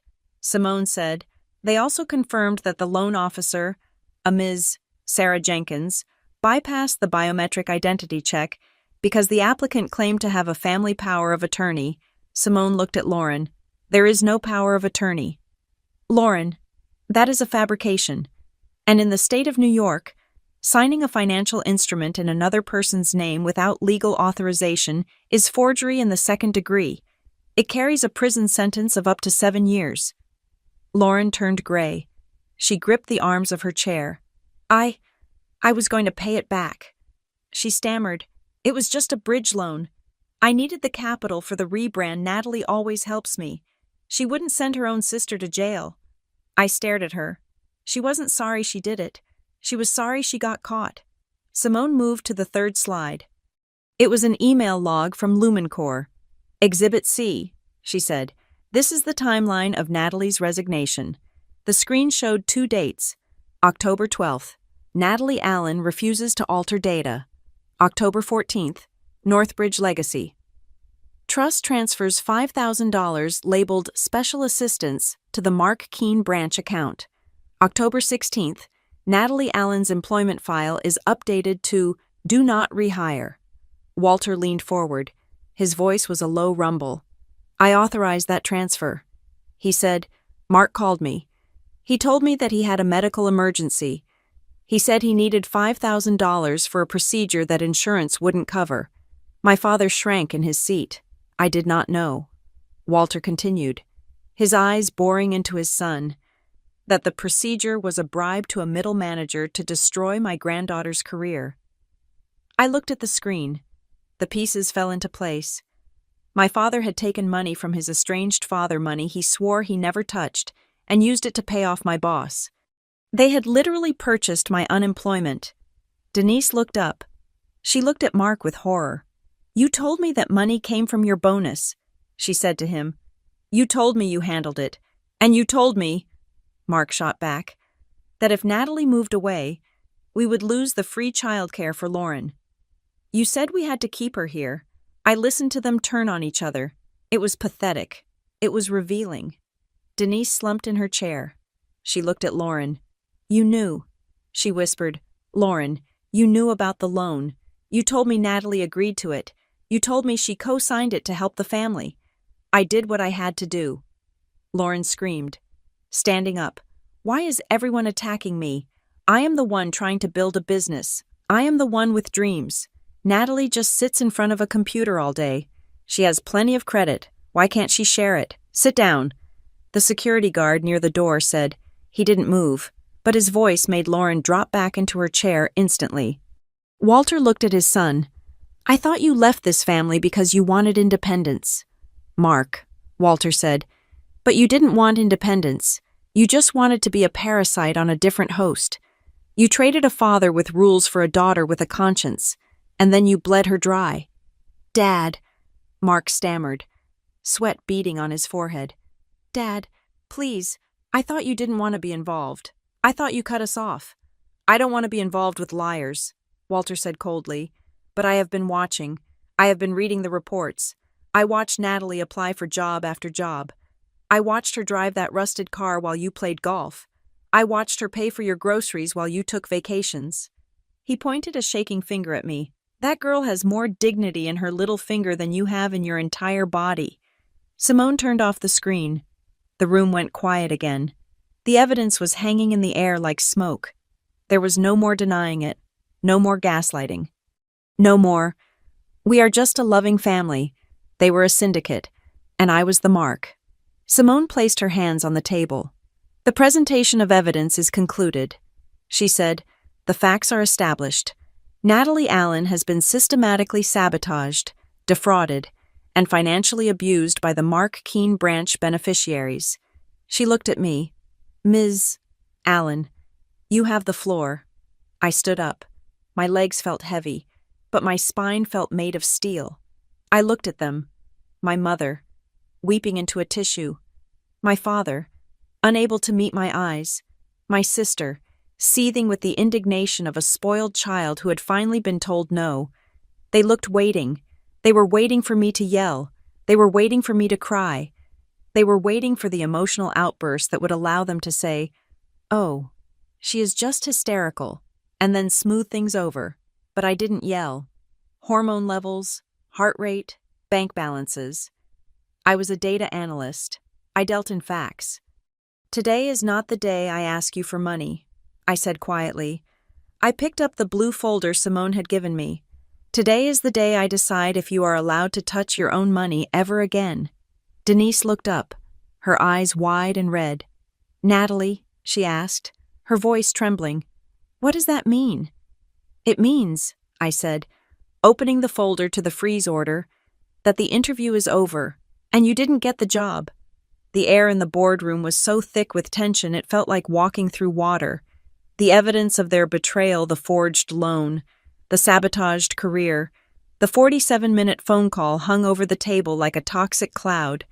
My mother was weeping into a tissue, a sound that usually triggered a reflex in me to fix whatever was wrong. My father was staring at the polished mahogany table as if he wished it would open up and swallow him. Lauren was vibrating with a mix of fear and indignation, her eyes darting between Simone and the door. They were waiting for the hammer to drop. They were waiting for me to sign the executive order that Simone had placed in front of me, the one that would cut the financial artery they had been bleeding for 15 years. But I could not sign it yet. Not until I dealt with the collateral damage. "Before we discuss the freeze," I said, my voice cutting through the sound of my mother's sniffling, "I want to talk about the girls." Lauren's head snapped up. "What about them?" she asked, her voice defensive. "They are downstairs with the nanny. They are fine. They were not fine. They were pawns. They were innocent civilians being dragged onto a battlefield by a mother who saw them as leverage and a grandmother who saw them as anchors to keep me in port. "Simone," I said, turning to the lawyer, "please bring out the second document." Simone nodded. She reached into her briefcase and pulled out a thinner file. It was bound in soft white linen, a stark contrast to the heavy blue and black folders that covered the rest of the table. She slid it across to me, and then she slid a copy to Lauren. "This is the Monroe Nieces Opportunity Fund," Simone announced. Lauren looked at the cover, confused. "What is this?" "It is a trust vehicle," Simone explained. "It is separate from the Mark Keene branch. It is separate from the main Northbridge estate. It is a sealed, inviolable fund designed exclusively for the benefit of your daughters." Lauren reached for it, but Walter spoke up from the head of the table. "Read the terms." "Lauren," he said, "do not just look at the potential dollar signs. Read the mechanics." Simone walked us through it. "This fund covers 100% of all educational expenses, from private kindergarten through graduate school," Simone said. "It covers all medical and dental costs, including orthodontics and therapy. It covers extracurricular activities, summer camps, and music lessons." I watched Lauren's face. For a split second, I saw relief. She was calculating how much money this would free up in her monthly budget. She was thinking about how much cash she would have left over if she didn't have to pay for swimming lessons or tuition. But Simone was not done. However, Simone continued, her voice sharpening. "The disbursement structure is strict. No funds are ever transferred to the parents." Lauren frowned. "What the trust pays the vendors directly," Simone said. "If the girls need braces, the check goes to the orthodontist. If they go to a private school, the wire transfer goes to the school's bursar. If they need clothes, they are issued a restricted debit card that works only at approved children's retailers." Simone paused, looking directly at my sister. "Not a single cent passes through your personal accounts. Lauren, you cannot leverage this money. You cannot borrow against it. You cannot skim off the top to pay for a studio renovation or a vacation." Lauren slammed the folder shut. "You are trying to cut me out of my own children's lives," she shouted. "This is insulting. You are acting like I am some kind of thief." Walter didn't blink. "You are a thief." "Lauren, we just watched a video of you forging your sister's signature to steal $80,000. Do not pretend that your moral compass points north." Lauren stood up, her face red. "You are trying to steal my kids," she accused, pointing a shaking finger at me. "You want to buy them? You think because you have his ear now, you can just take over. I am their mother. I am not trying to steal them." "Lauren," I said calmly. "Then why this?" she screamed. "Why set it up so I can't touch the money?" "Because I know you," I snapped, my voice rising for the first time. I took a breath, forcing myself to lower the volume. I needed to be the adult in the room. "I know you," I repeated quietly. "I know that last month, you pulled the girls out of gymnastics because you said it was too expensive, but 3 days later you bought a $1,200 laser peeling machine for the studio. That was a business investment," Lauren argued. "It was supposed to pay for the gymnastics later, but it didn't." I said, "It never does. You gamble with their present to pay for your future, and you always lose." Lauren looked around the room, seeking an ally. She looked at Mom, but Denise was staring at the white folder with a strange expression. She looked at Dad, but he was still studying the grain of the wood table. "Simone," I said, "show them the text." Simone picked up the remote again. The screen on the wall changed. It displayed a screenshot of a text conversation between Lauren and Denise. The timestamp was from yesterday morning, 10 minutes after Lauren had sent me the Zillow estimate of my apartment. "Lauren, I am packing the bags. Should I bring the girls? It is a long flight." "Denise, yes. Bring them. Bring the iPad so they stay quiet in the lobby." "Lauren, good idea. Natalie won't say no if the girls are watching. She is too soft. We can use them to guilt her into signing the cosign agreement." The silence in the room was different this time. It wasn't the silence of shock. It was the silence of shame. I looked at the screen. I read those words again. She won't say no if the girls are watching. It wasn't a guess. It was a strategy. They had weaponized my love. They knew that I would set myself on fire before I let those little girls feel the cold. I remembered a Tuesday last winter. Lauren had called me, frantic. She had a networking opportunity with a potential investor for the studio. She needed me to watch the kids. I had a deadline for a project at Lumencore, a massive data migration that was due the next morning. I told her I couldn't. She had put my oldest niece on the phone.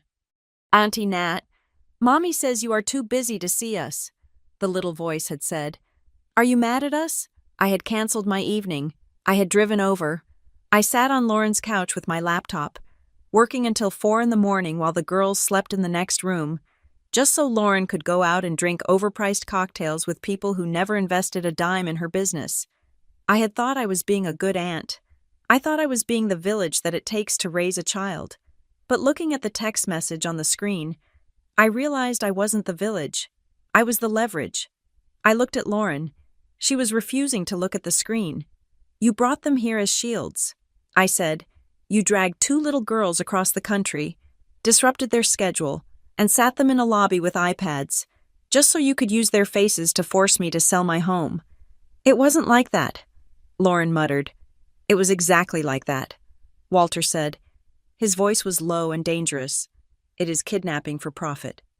"No," Lauren shouted. "I love my kids. I know you love them." I said, "I believe that. But you love your dream of being a CEO more, and you are willing to tax their childhood to pay for it." I placed my hand on the white folder. "I am doing this because I refuse to let them grow up learning the lesson you taught me." I said. "What lesson?" Lauren spat. "That love is a transaction." I said, "That family is only there to be used, that you are only valuable if you are providing a service." I looked at Simone. "I have a question." I said, "Yes." "Ms. Allen, if I execute the freeze on the Mark Keene branch," I said, pointing to the blue folder, "if I cut off the parents completely, does the Monroe Nieces Opportunity Fund still activate?" Simone nodded. "Yes, it is an independent clause. In fact, it is designed to activate specifically when the main branch is compromised. It is a lifeboat. Even if the parents' ship sinks, the children's trust floats. So," I said, looking at Lauren, "even if you have $0 in your bank account tomorrow, the girls still go to school. They still see the doctor. They still get new shoes." "Yes," Simone confirmed. I looked at my mother. Denise was weeping again. But this time, she wasn't covering her face. She was looking at the text message on the screen. She was looking at her own words. "Bring them. She won't say no." I saw something break in her face. It was the fragile porcelain mask of the sacrificing mother she had worn for 30 years. It cracked, and underneath, I saw a tired, frightened old woman who realized she had become the villain of her own story. "Natalie," Denise whispered. I looked at her. "If you do this," Denise asked, her voice trembling, "if you sign that paper, the girls will be safe." "Yes, Mom," I said. "They will be safer than they have ever been. They will never have to worry that their tuition money was spent on a marketing campaign. They will never have to hear their mother crying about rent." Denise nodded slowly. She wiped her eyes with a crumpled tissue. Then, she trailed off. She looked at Lauren, who was fuming. "Lauren, be quiet." Lauren blinked, stunned. "Mom, your sister is right," Denise said. Her voice was weak, but it was steady. "We did use them. We did, Mom." Lauren gasped. "Whose side are you on?" "I am on their side," Denise said, pointing to the door where the guard stood. "The girls. We dragged them here. Lauren, we used them. Look at that text. It is ugly. We look ugly." This was the first time in my entire life that my mother had sided against the family narrative. It was a small crack, a tiny fissure in the wall of denial. But light was shining through it. I turned back to Walter. He was watching me. He wasn't looking at the papers. He was looking at my face. He was waiting to see if I had the resolve. He needed to know that my mercy for the children wasn't weakness. He needed to know that I could separate the innocent from the guilty. I picked up the pen. "I am activating the Monroe Nieces Opportunity Fund," I said clearly. I signed the white document. The scratch of the pen against the paper was loud in the quiet room. I closed the folder and handed it to Simone. "Effective immediately," I asked. "Effective immediately," Simone said, placing it in her briefcase. "The school has already been contacted. The accounts are live." Lauren sat down heavily. She looked defeated, not because she had lost money, but because she had lost her ammunition. She couldn't threaten me with the girls suffering anymore. If she cried poverty, I could point to the fund. If she said the girls were starving, I would know she was lying because the debit card was reloadable. I had disarmed her. I looked at my family. They were smaller now, without the children to hide behind. They were just 3 adults who had made bad choices and expected me to pay the bill. Walter tapped his cane on the floor. A single, sharp sound. "You have done well. Natalie," he said, "you have secured the next generation. You have ensured that the sins of the father and the mother and the aunt do not fall on the children." He leaned forward, his blue eyes locking onto mine. "But now, we must deal with the present generation. The children are safe. The hostages are free." He gestured to the blue folder, the freeze order. "Now you have a clear shot," Walter said brutally. "No human shields. Just you, and the people who sold your career for $5,000. I put my hand on the blue folder. It felt cold. My father, Mark, looked at the folder. He looked at me. For the first time, he didn't look entitled. He looked terrified. "Natalie," he said, his voice hoarse, "please, we can work this out. You don't have to do the other part. You saved the kids. That is enough, isn't it?" I looked at him. I looked at the man who had let me believe he was poor while he cashed a check every month. I looked at the man who had let me think I was a failure because I couldn't find a job. Knowing he was the one locking the doors. "No, Dad," I said, "it is not enough." I turned to Simone. "I did this for the girls," I said, my voice steady. "I did this so they grow up knowing that money isn't the only thing that connects people. I want them to know that love is what you give, not what you extract." I paused. "But to teach them that lesson, I have to teach you one first." I opened the blue folder. Denise gasped. Lauren covered her mouth. "You can't," Lauren whispered. "You can't just cut us off. We will die." "You won't die," I said. "You will just have to live like I have been living for the last year. You will have to live like everyone else." I looked at Walter. He gave me a barely perceptible nod. It was a nod of respect. I had passed the test. I had protected the innocent before I punished the guilty. I had shown that I wasn't doing this out of cruelty, but out of justice. I picked up the pen again. "The rescue mission is over," I said to the room. "Now, the audit begins." The white folder containing the future of my nieces had been whisked away by Simone, sealed and safe in her briefcase.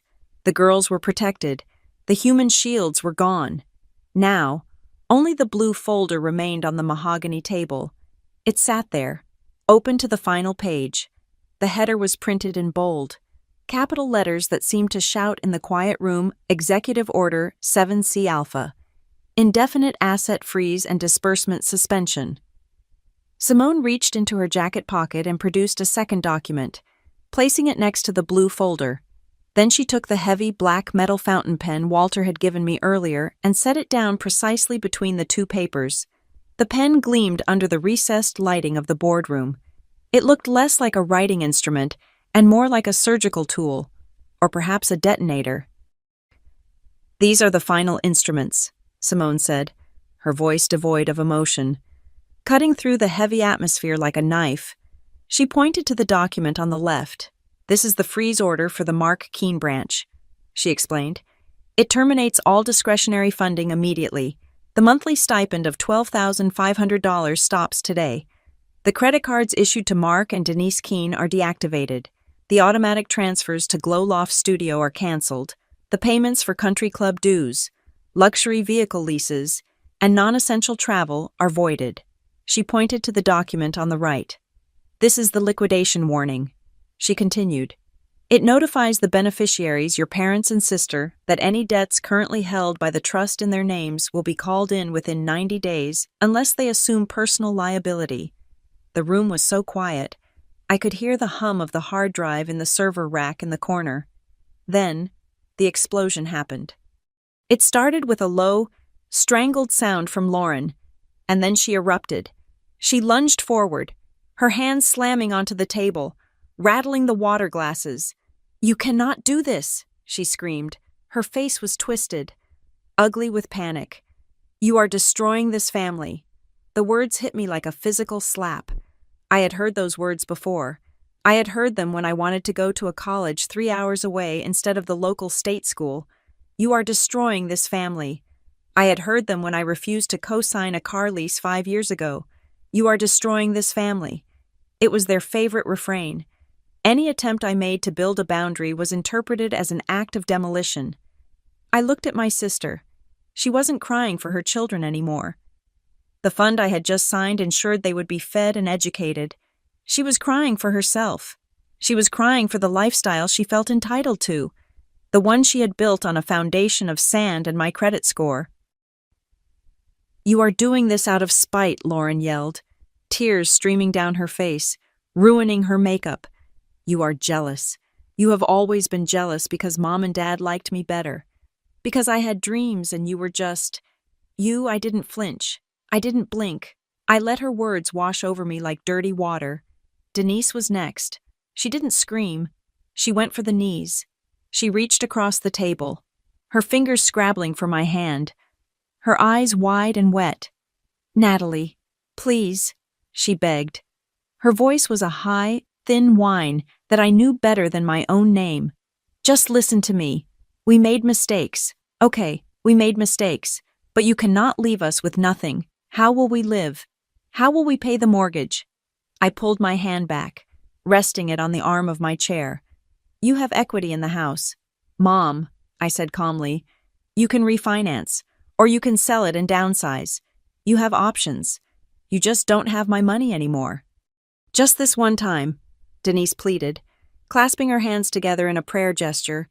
"Just give us a grace period. 6 months, please, baby. I promise. After this, everything will be different. We will change. I swear to you, we will change." I looked at her. I really looked at her. I saw the fear in her eyes. But I also saw the calculation. She was running the same script she had run 1,000 times. "I promise I will pay you back next week. I promise this is the last favor I ask. I promise we will appreciate you more." It was a lie. It had always been a lie. They wouldn't change because they didn't have to. As long as the check cleared, as long as I fixed the printer, as long as I absorbed the shock, they would stay exactly the same. I turned to look at my father. Mark was sitting perfectly still. He was staring at the grain of the wood on the table. He hadn't said a word since Walter had dressed him down. He was shrinking, folding in on himself. He was the embodiment of the path of least resistance. It had been easier to take the money from his father and lie about it than to get a job. It had been easier to let his wife sabotage my career than to stand up to her. It had been easier to let me drown in debt than to admit he had a life raft he wasn't sharing. "Dad," I said. He didn't look up. He just shook his head slightly, a gesture of surrender. He was leaving it to me. He was forcing me to be the executioner so that later, he could tell himself he was just a victim of circumstances. He was putting the weight on my shoulders, just like he always did. I looked back at the pen. The black metal barrel seemed to pulse with potential energy. I realized in that moment that I was standing at a crossroads that would define the rest of my life. If I did not sign this paper, I would be the hero for exactly 24 hours. They would hug me. They would order dinner. They would tell me I was the best daughter, the best sister. And then, next month, the request would come. Just a little loan. "Nat, just a cosign. Just fix this." If I did not sign, I was accepting my role as the eternal resource. I was agreeing to be the battery they drained to keep their lights on. But if I signed, I would be the villain. I would be the cold, ungrateful daughter who abandoned her aging parents. I would be the bitter sister who ruined the visionary entrepreneur.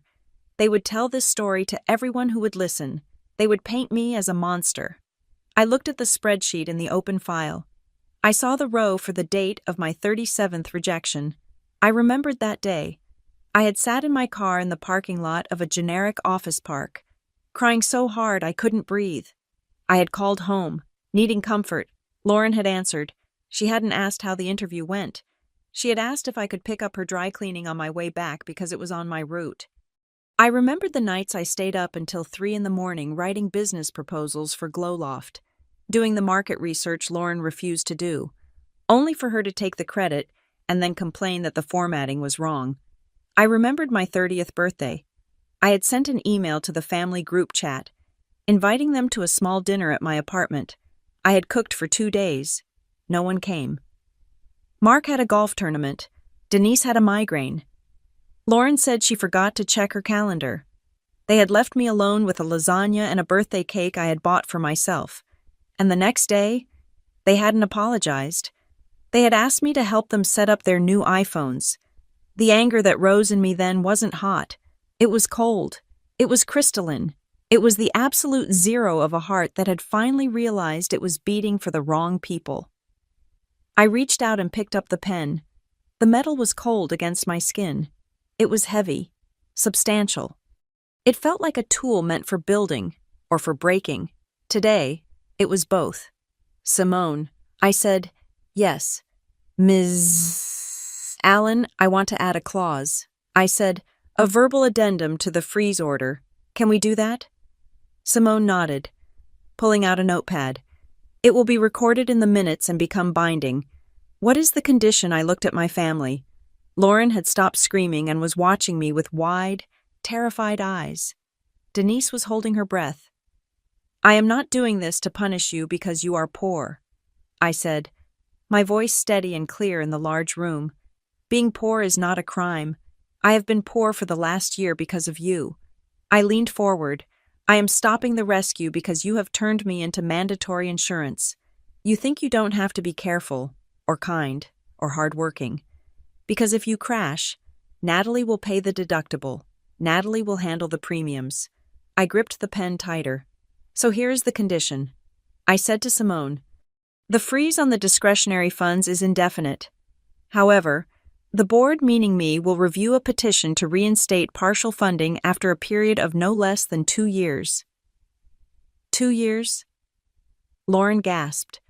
2 years is forever.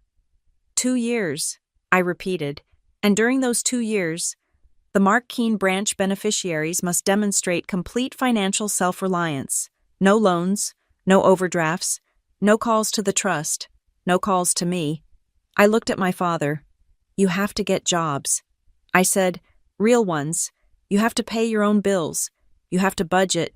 If you can survive for 2 years without bleeding anyone else dry, then we can talk about unlocking the trust again. This isn't revenge, I said, looking at my mother. This is rehab. You are addicted to other people's money. And I am cutting off the supply. You can't do this, Denise whispered, her face pale. You are our daughter. I said, and that is why I have to do it, because no one else loves you enough to tell you the truth. I looked down at the paper, Executive Order 7C Alpha. The dotted line waited for me. I felt my heart beating in my chest. It was a strong, steady rhythm, thump, thump, thump, thump. It was the sound of a survivor. It was the sound of the woman who had walked into 38 interview rooms and never stopped trying. I wasn't their victim. I wasn't their servant. I wasn't their bank. I looked at Walter Monroe at the end of the table. He wasn't smiling, but his eyes were bright. He was watching a new legacy be born. I looked at the paper. I choose me. I said softly. I lowered the pen. The nib touched the paper. The black ink flowed. I signed my name, Natalie Elaine Allen. I didn't scrawl it. I didn't rush. I wrote every letter with precision and care. I underlined it. I lifted the pen. It was done. The sound of the pen hitting the table as I set it down was the loudest thing I had ever heard. It sounded like a lock clicking shut, or maybe like a door finally opening. I sat back in my chair. I watched Simone pick up the paper. She checked the signature. She stamped it with a red seal. Order executed. Simone said, "The accounts are frozen." My phone buzzed in my pocket. Then Lauren's phone buzzed. Then my father's. then my mother's. A cacophony of notifications filled the room. Lauren grabbed her phone. She stared at the screen. Alert, your ending balance is negative. Automatic payment to Glow Loft. Rent failed. She looked up at me, her eyes full of shock. It was real. The wall was real. She had finally hit it. Denise looked at her phone. Alert, credit card ending in 4021 has been suspended by the issuer. Mark didn't even look at his phone. He just closed his eyes. I watched them process the new reality. I watched the panic set in. The realization that the safety net was gone and they were in free fall. But I didn't feel guilty. For the first time in 10 years, the crushing weight on my chest was gone. I could breathe. I could breathe deep, clean, cold air. I looked at the glass wall of the conference room. I saw my reflection. I didn't look like the tired, desperate girl who had walked into Vexton Ridge this morning. I looked like someone who owned her own life. I had fired my family, and now I was finally free to hire myself. After signing the freeze order, I did not put the pen down. I reached for the second document, the white folder containing the Monroe Nieces Opportunity Fund. This time, my hand did not tremble. I did not pause to look at my mother's tear-streaked face or my sister's stunned expression. I signed my name quickly, efficiently, the ink flowing smooth and dark. I was securing the safety of two little girls who deserved better than to be used as bargaining chips. I closed the folder and pushed both documents across the table to Simone. Simone stacked them neatly, tapped the edges on the table to align them, and slid them into her leather briefcase. The snap of the briefcase latch locking sounded like a gavel striking a block. Effective immediately. Simone said, her voice was dry, professional, and final. The universe responded instantly. My mother's phone, which was sitting face up on the table, lit up with a harsh blue light. It buzzed once, then twice. Notification, transaction declined. Recurring transfer to Glow Loft Studio failed. Insufficient authorization. Notification card ending in 4021 declined at Azure Day Spa. Please contact your financial institution. Denise stared at the screen. The color drained from her face until she looked like a ghost. It was happening. The invisible cord that had connected her to an endless supply of money had just been severed. Lauren let out a scream that tore through the room. "You witch!" she shrieked, jumping to her feet. "You spiteful, jealous witch. It is all your fault. You are ruining everything because you are miserable." She lunged toward the table, but the security guard took one step forward. He didn't touch her. He just occupied the space, a wall of muscle that made her freeze. Lauren looked around the room, desperate for an audience. She looked at Walter, who was ignoring her. She looked at Simone, who was checking her watch. She looked at Mark, who had his head in his hands. Her scream echoed off the glass walls and died. There was no applause. There was no sympathy. The theater where she had played the victim for 30 years was closed, and the audience had gone home. She was just a woman shouting in a soundproof room. Walter Monroe stood up. He adjusted his cuffs slowly. He did not look at his son. He did not look at the daughter-in-law who had sold his granddaughter out for $5,000. He walked around the table until he was standing in front of me. He looked down at me, his blue eyes searching my face. "Do you regret it?" he asked. It was a simple question, but it carried the weight of the world. Did I regret hurting them? Did I regret burning the bridge? I looked at the pen lying on the table. I regret that I did not have this pen 10 years ago. I said quietly, I regret the decade I spent trying to buy love that was never for sale. But right now, I looked him in the eye. No, I do not regret a thing. Walter nodded. A barely perceptible smile touched the corner of his mouth. "Good," he said. He gestured to Simone. She stepped forward and handed me a thin, cream-colored envelope. It wasn't a legal document. It was a letter. I opened it. The Vexton Ridge logo was embossed at the top. Offer of employment. Position Director of Ethical Risk and Data Integrity. I scanned the description. It wasn't a pity job. It was a mandate. My role would be to design internal systems to prevent data manipulation, to create firewalls against the kind of abuse I had suffered at Lumencore, to audit projects for ethical compliance. I am not giving you money. Natalie, Walter said, his voice stern. I do not believe in handouts. I am giving you work. I looked at the salary. It was significant. It was fair. But more importantly, I looked at the clauses Simone had highlighted. Authority to refuse any personnel referrals from external stakeholders. Independent audit authority over all legacy client accounts. I looked up at Walter. This means I can stop people like my old boss. I realized it means I can stop people like my mother from making those phone calls. It means you can turn your scars into a shield for others. Walter said, that is the only revenge that lasts. Success and protection. I held the letter. It felt heavy, but good. It felt like a weapon I actually knew how to use. I accept, I said. I placed the letter on the table, next to the pen. But I have one condition, I added. Walter raised an eyebrow. Name it. No jobs for them, I said, gesturing to my family. No soft landings. No consultant roles for Lauren. No board seats for Mark. They have to make it on their own, Walter smiled. Agreed, he said. The trust is closed to them. The company is closed to them. They are civilians now. Simone nodded, making a quick note in her ledger. I stood up. My legs felt steady. The trembling was gone. I picked up my purse. I didn't pick up the blue folder or the white folder. Those were Simone's burden now. I looked at my family one last time. Lauren was sobbing quietly, her face buried in her arms on the table. Denise was staring at her phone, swiping frantically as if she could delete the notifications and bring the money back. Mark was just sitting there, a man who had realized too late that his apathy had a price tag. They looked small. They looked like strangers. I placed the black metal pen back in the center of the table. It clattered softly against the wood. I cleared my throat. They looked up. After today, I said, my voice calm and clear in the glass room. If any of you want to see me, you are welcome to call. Denise's face lit up with a flicker of hope. Natalie. But, I continued, cutting her off, you will start the conversation with the sentence, I respect your time. You will not start it with a dollar amount. You will not start it with a guilt trip.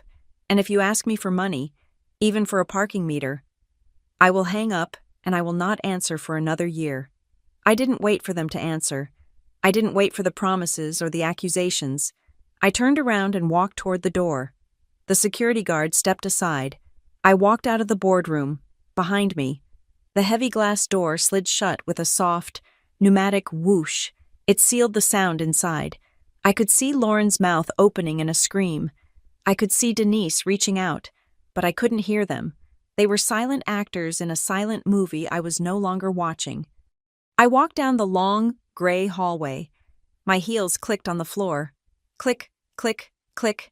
It was the same sound Walter's shoes had made when he walked into the interview room. It was the sound of authority. I pressed the button for the elevator. It arrived instantly with a gentle ping. I stepped inside. The doors began to close. I caught my reflection in the polished steel of the elevator walls.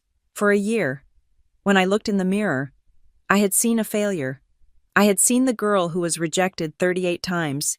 I had seen the walking wallet, the safety net, the disappointment. But as the doors slid shut, sealing me in the quiet safety of the elevator, I didn't see that girl anymore.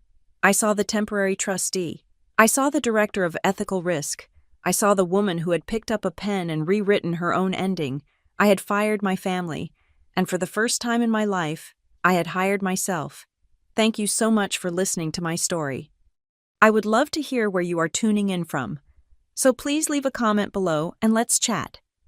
If you enjoyed this story, please make sure to subscribe to the Maya Revenge Stories channel. Hit that like button and smash the hype button to help this story reach even more people. Your support means the world to me.